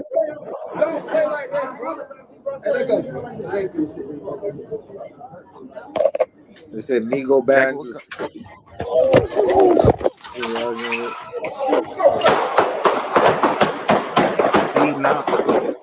Those return fires, bro. You can hear it go pop, and that's a gunshot, bro. That's a gunshot, and everybody say, "Ooh, that's a gunshot." No. They say ooh to a punch. They say ooh to the punch. They don't say ooh to the gunshot, bro. So who got punched? That was Quavo got punched in the back of the head. Yeah, man. Hell no, bro. It's clear. You can see the video. You know who I think is the devil, man? These goddamn insurance companies. That's all I got. Yeah, man. That's what I'm saying. But somebody was a part of that setup for them insurance companies and that record label. Hey, look, whoever get. playing that video, can y'all do me a favor and play the other angle where the nigga got the gun out? We begin with some new information on the tragic shooting death of rapper Takeoff, a member of the popular group Migos. 2 days after his murder here in Houston, the medical examiner officially ruling his death a homicide. And this is all coming, Rashi, as the new video shows a possible person of interest who police are now looking for. Fox 26's Sherman DeSalle continuing our coverage tonight. Yeah, this new video obtained by TMZ does not show who fired the fatal shot, but it does show Takeoff in a crowd of people where there could have been multiple guns. It also shows how quickly violence can escalate.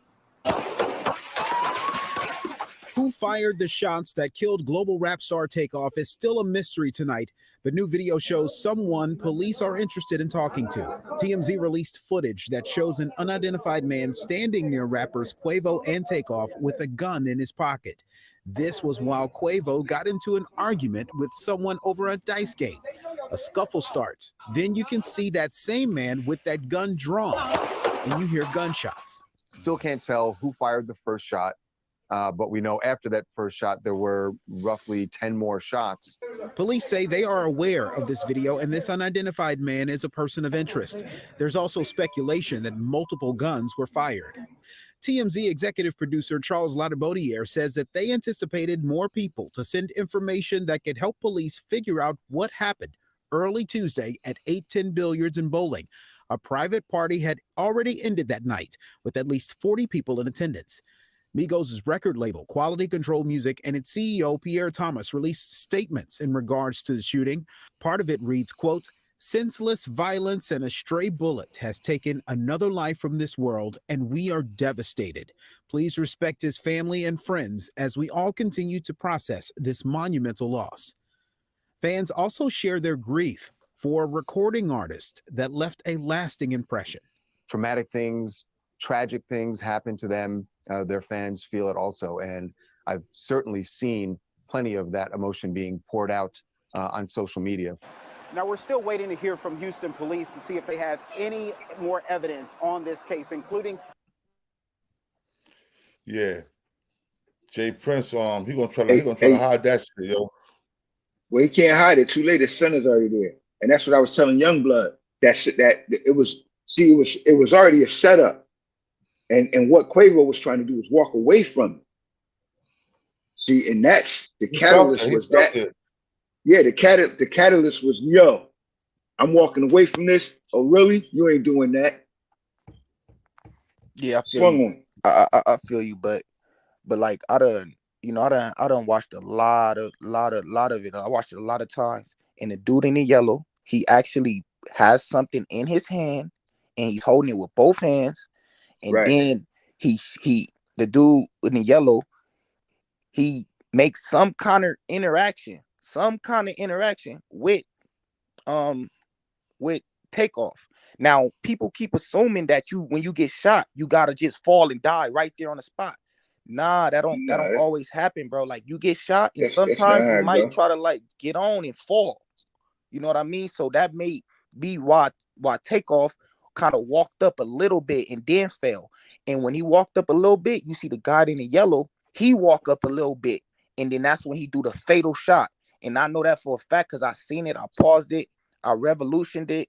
Like, I seen it, bro. Like, you can see, because it's 2 pops before the black one come out. And then the dude with the black, he say, "What the fuck you doing?" Because he seen right. Yeah. See, you got a video. Bro. You got a video that we haven't seen yet. No, it's the same video. It's literally the video where that you just played. To be honest, it was a video you just played. But if you gotta listen, bro, when you think it's a punch, it's really a shot. It go pat like a small gun. Might be a deuce 5, might be a deuce, might be just a deuce round with a big pistol. But it's a small gun because the way it sound, it go pat. And then it's like probably like everybody say, "Oh, what the fuck?" Like, people don't react. That was the punch. Everybody's not gonna run from a punch, bro. We talking about grown men with guns. Well, no, we just talking about what the video showed us just now. That's all.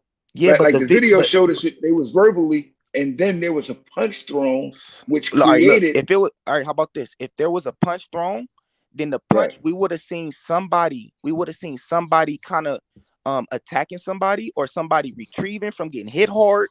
We would have seen somebody we would have seen something happen from a punch. That's what happened.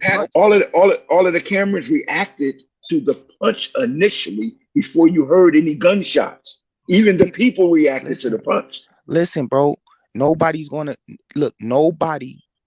to react to someone getting punched like that. Everybody's not going to shake and jump like, "Oh, the camera not going." That's not how it usually go, bro. People get punched every day, bro. People try to get out the way sometimes too, man. Yeah, that's true. That's true. But we got to take in consideration that if somebody gets shot out of nowhere, everybody gonna say, "Oh, what the fuck?" Everybody's gonna do that. not if somebody gets socked, bro. And if you listen to the audio, don't watch the video. Don't watch the video. Listen to the audio alone. You can hear Quavo say, "Man, let's get up out of here before I hurt somebody." And then right after that, you see that Quavo clearly walks off, and then you hear, that's how it go, bro. Go 2 shots, and then and if you look at because I seen like videos from today, the whole building is boarded up, which means that they were shooting at the window for where the dude with the yellow jacket was running, bro. The dude in the yellow jacket did it, bro. That's all I'm saying. And I want you to play the audio without the just the audio without the video, and watch. You're gonna hear 2 pops, and I want you to see if those are gunshots, bro. Right. Well, bro, I know we all know the deciding factor, the determining factor is that Takeoff is dead, and the discussion is one. Not just who did it, because we can't say who did it, but we have to also recognize why it happened. And when we're talking about why it happened, we have to recognize the variables around it. And the only variables is a benefit, because we already know who's taking a loss. So when we look at those who benefit from his death, we have to realize that this is a repetitious activity. You just lost young Dolph, and young boys hit him for no reason. They ain't have no connection to him in the personal activity. That was an assassination. It was a hit. The same thing we had with Pop Smoke. And we chalked it up as just something that happened in the hood. It's not something that happened in the hood, bro. They being targeted. 1 second. So Ja, what you guys said, man? O'Mill, my boy O'Mill, what's up? No, I don't got no opinion about it. I wasn't there. I can't get no details. I just said it was some street shit, same shit, little Henny, weed in the air, niggas catching feelings. You know how shit be. Well, I thought that the word on the internet streets that he got shot by his own people. So Nah, I really don't have no understanding. He didn't get shot by his own people. Nah, he didn't. Nope. Oh, that's crazy, man. That's definitely somebody got to answer for that. One of my yeah, it was his own people actually. And I got a question, right? If it's your own people, where he at? Where he at? See? Can't be your own people. What you mean we had that nigga running? Yeah.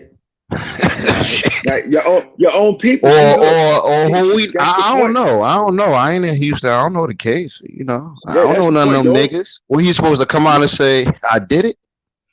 Shit, he ain't gonna say nothing. Well, if it's his own people and they there visiting, and if it's his own people, where he going?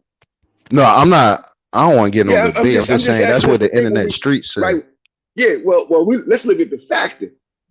You hit somebody in another man's territory that wasn't supposed to be hit. That's my point.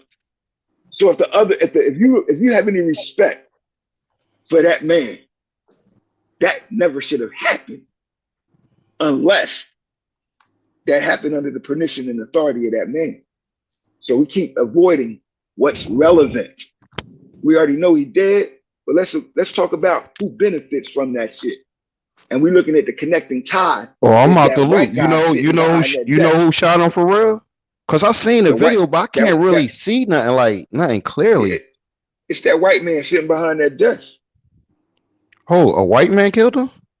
the guy. No, listen carefully. Let's not laugh. But watch this. About $40 to $50 million are going to be made from marketing, merchandise. Oh, you talk about the record label, right? Based on his death. And you're talking about the red media. Okay. When we look at the insurance policy, the label, the distributor, Atlantic, they're going to collect on that. And I just went and looked at the connecting factors of why J Prince and all of them are connected. And I'm not just speaking on the artist. I'm speaking on my business at the present time. My son is a recording artist in the industry. I've been in the industry for 32 years, but I'm also a former professional boxer and a manager.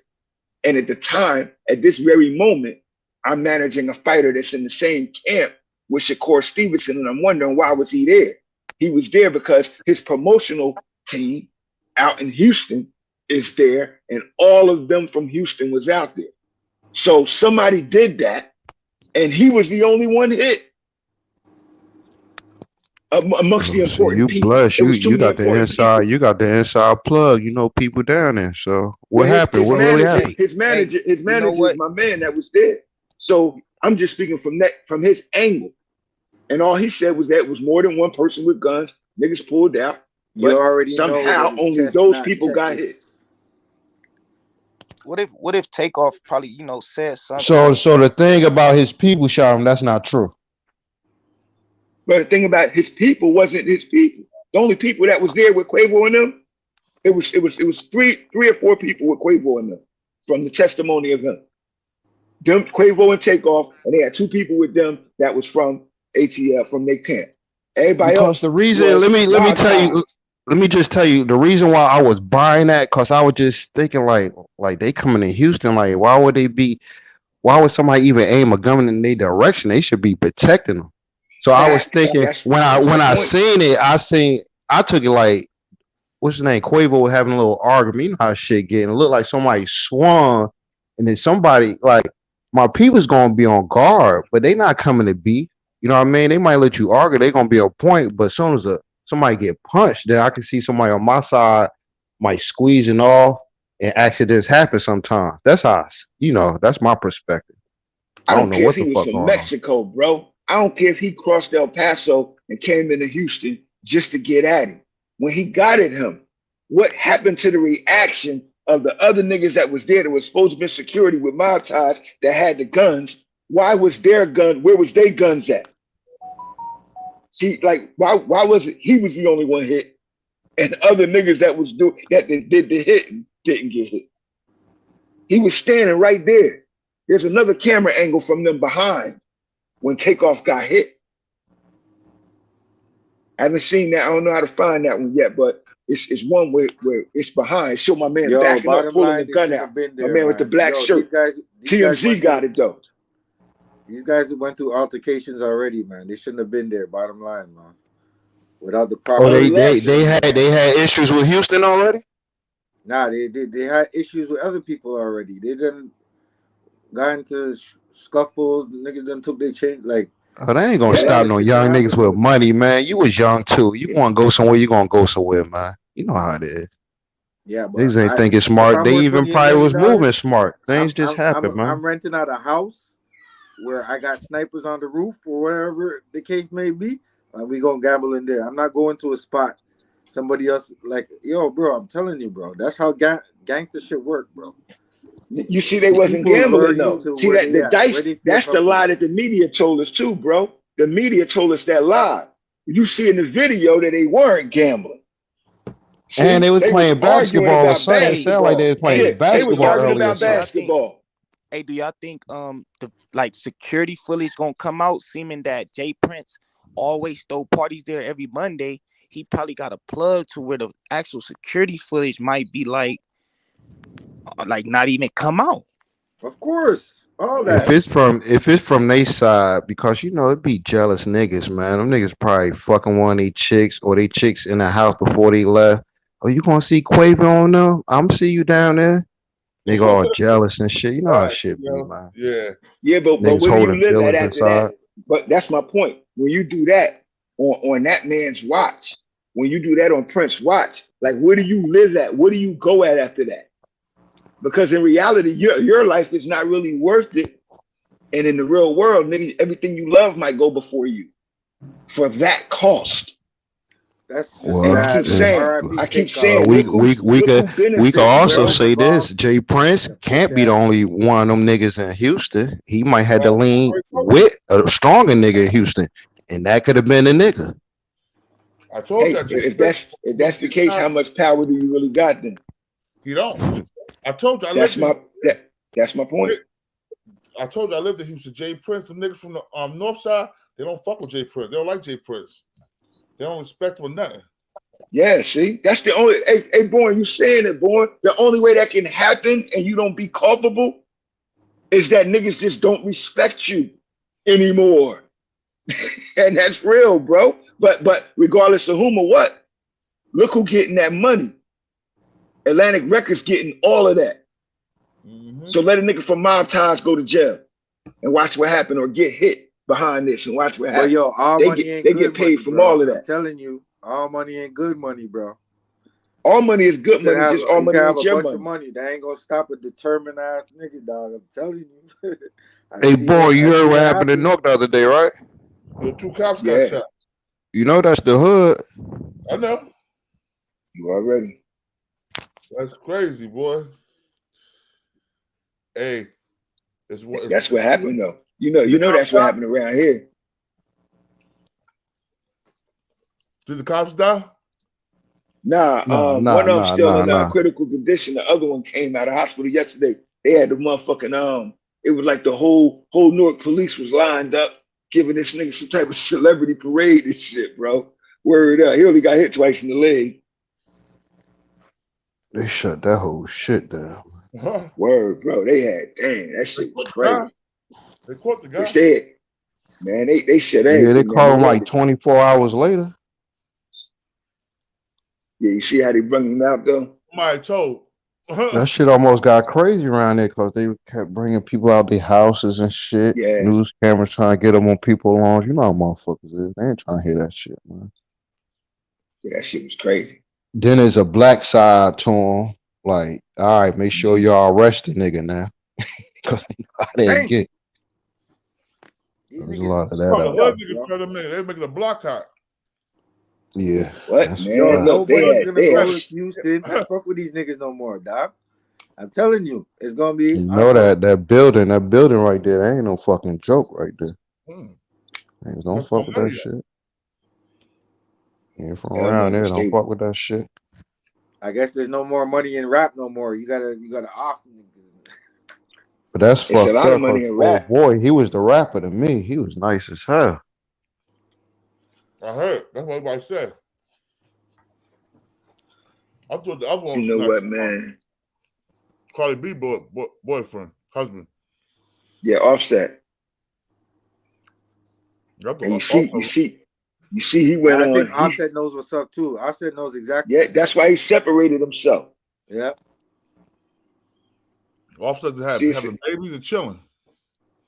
You know what's crazy? Cause I don't be tuning to the youngin' music like that, but I come across it and I came across that the new joint they dropped, Messy.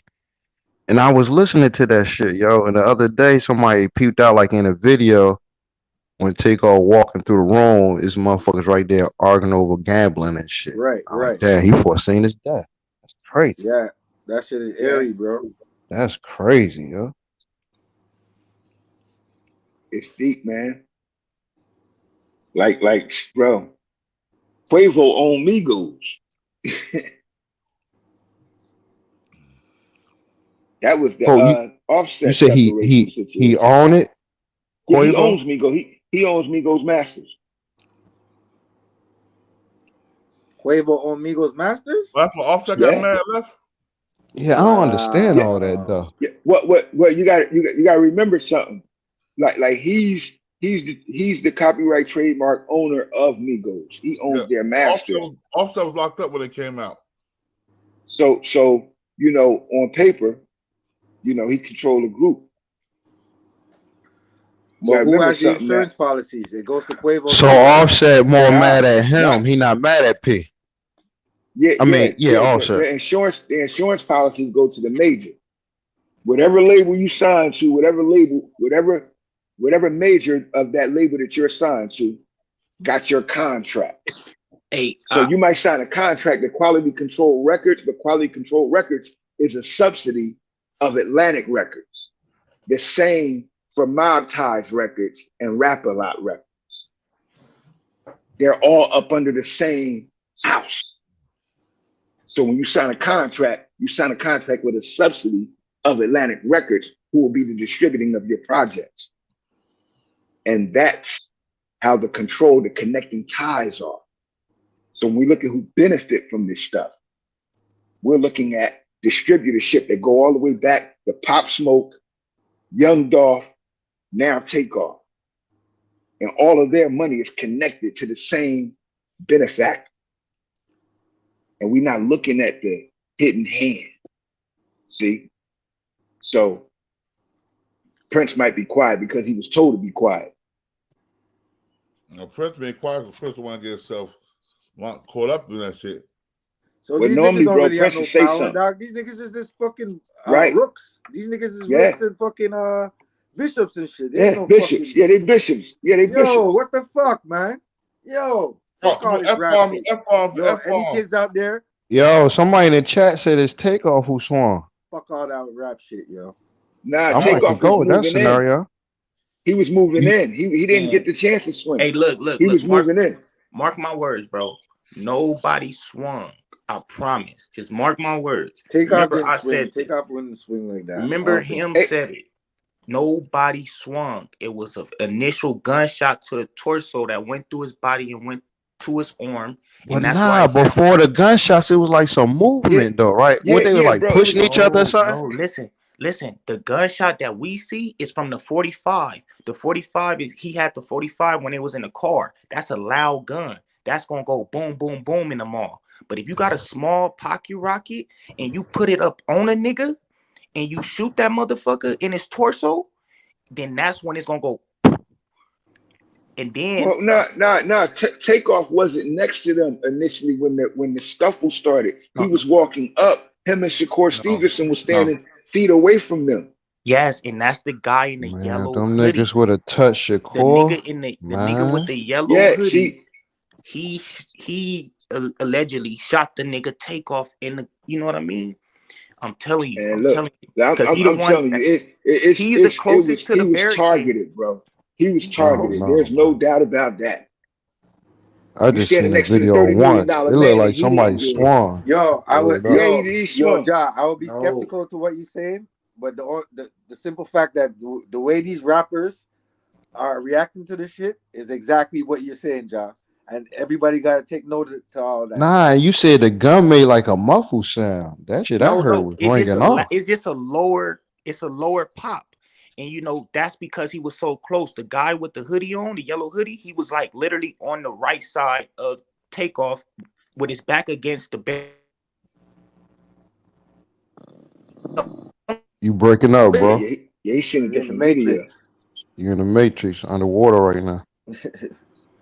Y'all seen it from 3 different angles. I didn't see that scene. I seen though when Quavo tried to walk away, he sensed it and he tried to walk away. That's when the punch ensued because my man that was holding the camera behind the people reacted the same way. And when he pulled the camera up to get closer, that's when the gunshots went off. And that's when his reaction on the camera, he showed he moved because he know damn well niggas getting hit. So the defensive action from the cameraman show what happened. He was coming to the fight when the punch was thrown. He was moving away when them shots rang off. Yeah, but look, like he said, there was a 25 or 22. They grind. Yeah. Yeah. I mean, all niggas is grimy because that's what a nigga is. A nigga is the grimiest form of a Negro, and a Negro is just a made slave. So when we thinking about niggas, we thinking about all niggas. Just like Hassan Campbell said in that his display. Yeah, when you really going to get somebody as an assassin, you got to be creepy, sneaky, slimy, and grimy because you can't let a man see your hand or you don't have an advantage. Just like them niggas got them with no guns and you pull a gun out. See, that's why I'm trying to tell Youngblood that all of them got hit. All of them that had the still, the catalyst was the punch. Whether he hit him or not, the reaction was he got hit. You hear their shoes scuffle, and then you hear the gunshots go off. No, and that's how it happened. So who you think got hit? Man, I believe Prince who boy was intended to get hit. No, look, Takeoff got hit. A girl got hit in Takeoff style. Just got out of the hospital like last night. Takeoff style just got out the hospital. He got hit. The girl got hit. She's still in the hospital. Like Takeoff passed away, unfortunately. That's who all got hit, bro. I know she gonna shoot the shit out of somebody. Man, if it was probably the way somebody else wanted it, they both would have got hit. Why are people saying it's a conspiracy though? Like, why they saying like the record labels Yeah, because of the money. It's money. You got to think, bro. Michael Jackson owns $60 billion worth of publishing rights. He owns 40, 50-something. So you saying the record label somehow could have orchestrated that situation? Somehow could have. They easily do. These same people that Chi-Town was talking about. Ye was trying to tell us about the same broke people. It down, yo. Star said, yo, these niggas, that's how they get down, bro. Star's not no idiot, bro. Star's bro, listen, everybody gets paid or everybody take a loss. Now when you take a loss, somebody getting paid off your loss. Bro, we live in a capitalist society. Hey, look, dice games are not the same, bro. Dice games is over with, bro. Niggas is like, I don't know if y'all ever been a part of like a shiesty ass crew. I'm not challenging y'all in them, but I'm just saying I have, bro. I've been a part of some shit where we do snake shit, bro. And when it come down to it, if you got $100,000 nigga coming, like we will literally be in the same car. Hey, bro, let's hit what's his name? Let's go shoot dice with him. We all know that we finessing this nigga. Everybody knows, bro, that we got the dice nigga who know how to switch them off. So when that nigga get mad and he's outnumbered and he's in our hood, he knows to just leave, bro.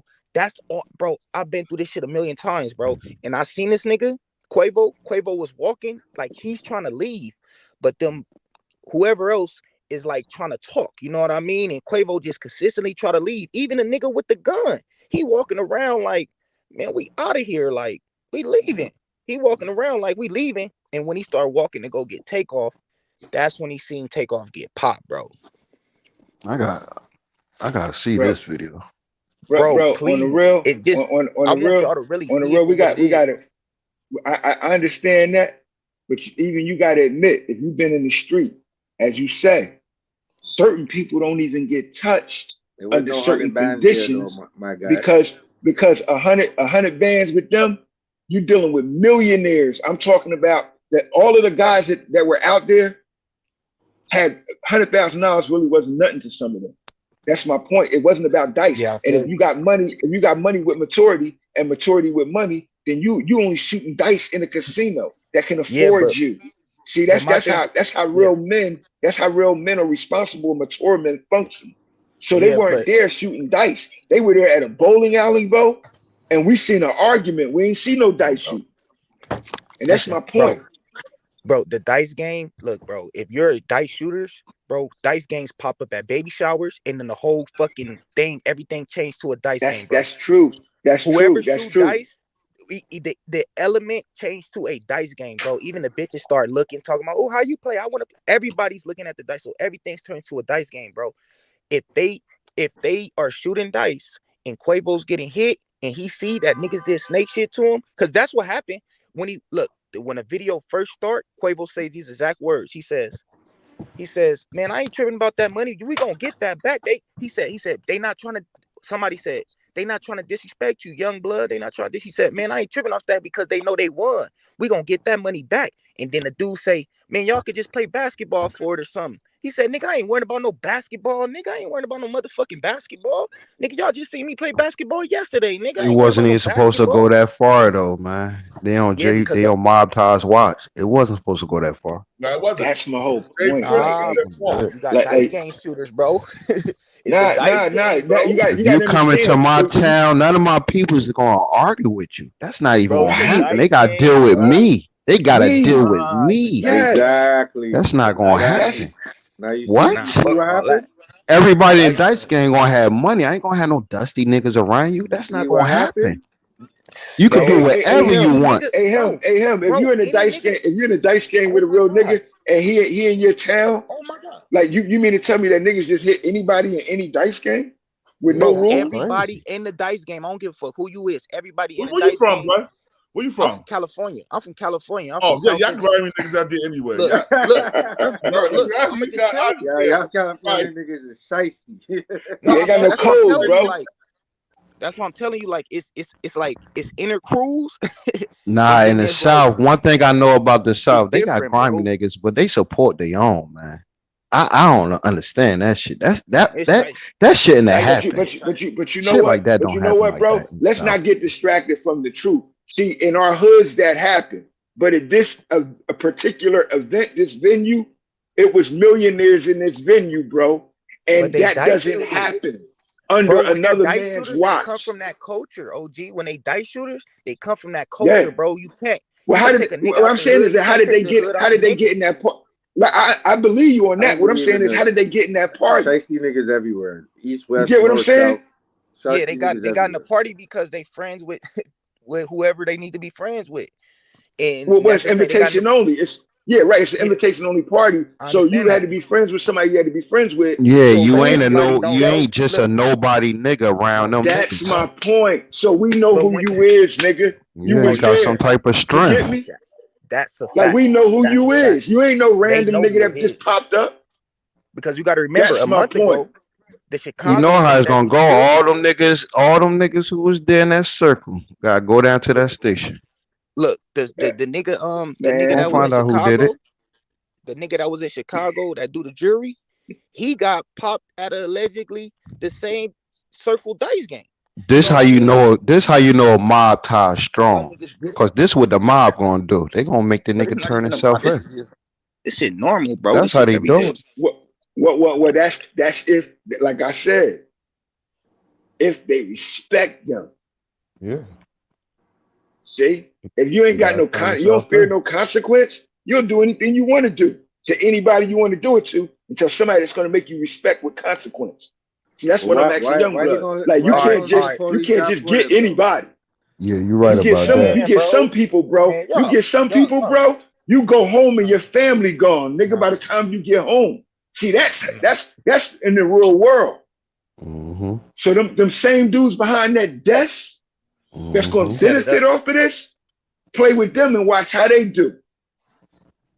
We watching how they did another brother right in front of us, and they took his Walk family around from the him, house and and they find out still your alive. water cut off. It cut everything off. Man, look, cut you off. That's the point. When your grandma get killed coming from the supermarket, nigga, and they can't explain it, and you wondering why that pain in your life, it's because you at war with another motherfucker that's using a hidden hand. But we ain't living in that world. But They got they all make you type of respect sleeper that. cells right around us, bro. Y'all, Yeah, man, go in their community and do that. Just imagine if it was Ira Brogman or Jimmy Iovine, one of their sons at that party. Yeah. See, let's see how that runs down then. How will we be reacting then? Facts. We be trying to figure out what, how, when, and where, and a nigga head would already be on the chopping block.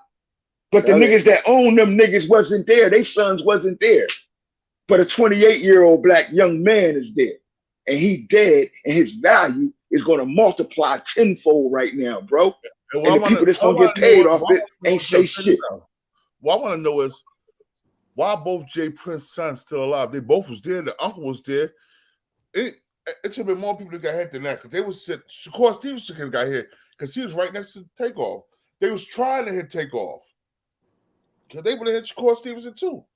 They were standing right next to each other. That's my point. Bro, that's my point. The closest and he moved away from Shakur when the punch was thrown. That's my point. They split. I don't know. It makes sense. Like Takeoff, Bro, you like the telling me? person said in the chat. It makes sense to me because I ain't see the video. Like if somebody arguing with my uncle, it's on. You know, might swing. Listen, bro. He might get hit up. Joe Buttons, right? Nope, it was all right. They're gonna jump Joe Buttons. They all swarmed on Joe Buttons at the same time. There was no punch. There was a You right about that. gunshot. Yeah. There was no punch, bro. There was no punch. I'm just saying that there's no punch. There's no evidence of punches, bro. There's no punches. Well, what was that little scuffle before the shots went off, though? That was everybody running from the sound of a gun that was right. The gun didn't go off yet. It was like a little scuffle. Then the gun went off, right?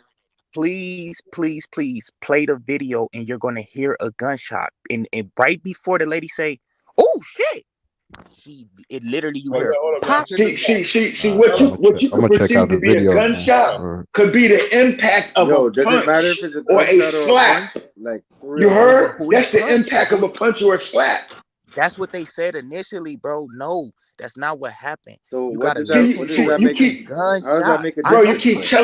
keep telling us, that, but you can see it in the video. That's What my video? point. What The video video. No, said? you Cause can't. All right, yo, the YouTube is exclusive, man. Can I'm y'all about to take my please ass play to the bed at video work. so y'all can really get on the same page of what's Bon, you going say on? you out? I'm about to be. I gotta get up for work. All right, hold salute, yo. I'm gonna hit you on the Hold back on. end. 1 second. Don't hang up yet. Jersey representative right here. My boy Cross. This is my boy, the Prince of New Jersey. Yo, Born. Show him how we do this, man. Btbtv. We bully the bullies. No run, no retreat. No run, no retreat. Btbtv. One more time for y'all in the back.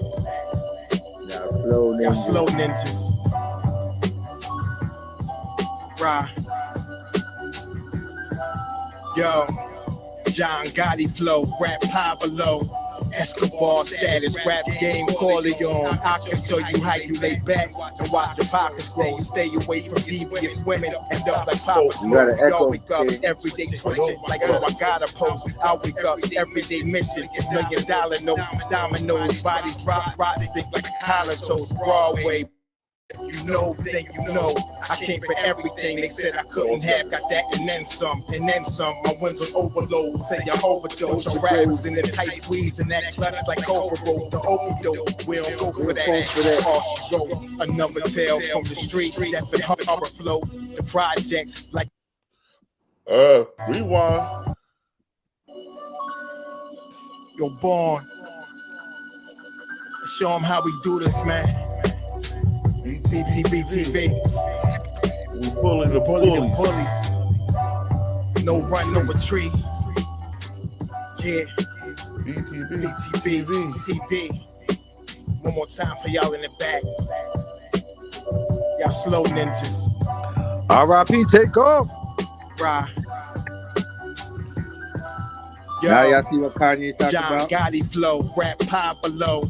Escobar status, rap game Corleone. I can show you how you lay back and watch your pockets grow. Stay away from devious women, end up like Papa Smoke. Y'all wake up every day twitching, like yo, I gotta post. I wake up everyday mission, it's $1,000,000 notes, dominoes, bodies drop, rock stick like hollow toast, Broadway. Man, if you know, then you know. I came for everything they said I couldn't have. Got that and then some, and then some. My wins on overload, say you overdose. Your rappers in the tight squeeze and that clutch like Cobra rope. The okey doke, we don't go for that. Harsh rope, another tale from the street. Death and harbor flow. The projects like Chris Down, Prince of New Jersey, Btbtv. Street homicide the folks who want to play to them guns scream. Adios. Another tale from the street, Black Mafia.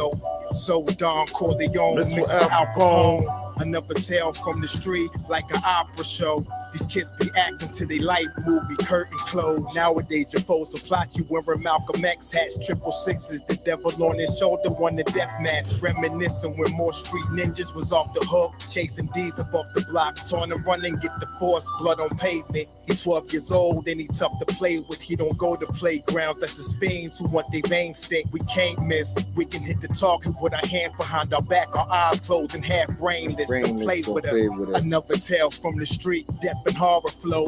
The projects like a ghost trying to haunt your soul. Another tale from the street, homicide the foe. Who want to play till them guns scream adios. Another tale from the street, Black Mafia. So Don Corleone mixed with Al Capone. Another tale from the street, like an opera show. These kids be acting till they like movie, curtain closed. Yeah, Btbtv. It's the movement. It's the movement, man. You're born. You're born, let's get them. All right, y'all. Peace to the 5% nation of gods and nerfs. Salam alaikum, hamdulillah, rahman to Allah, to all the true Muslim brothers and sisters here. And for all my BTB family, we ain't the blood or crip. We doing our own thing. Btbtv done started his own gang like nigga what? You already know. Peace and blessings. Peace. Peace, y'all. Peace. I appreciate everybody in the chat. Please come back. We'll be back live tomorrow with another banger for y'all. Salute, man. Like I said, I appreciate y'all again. Much love and respect.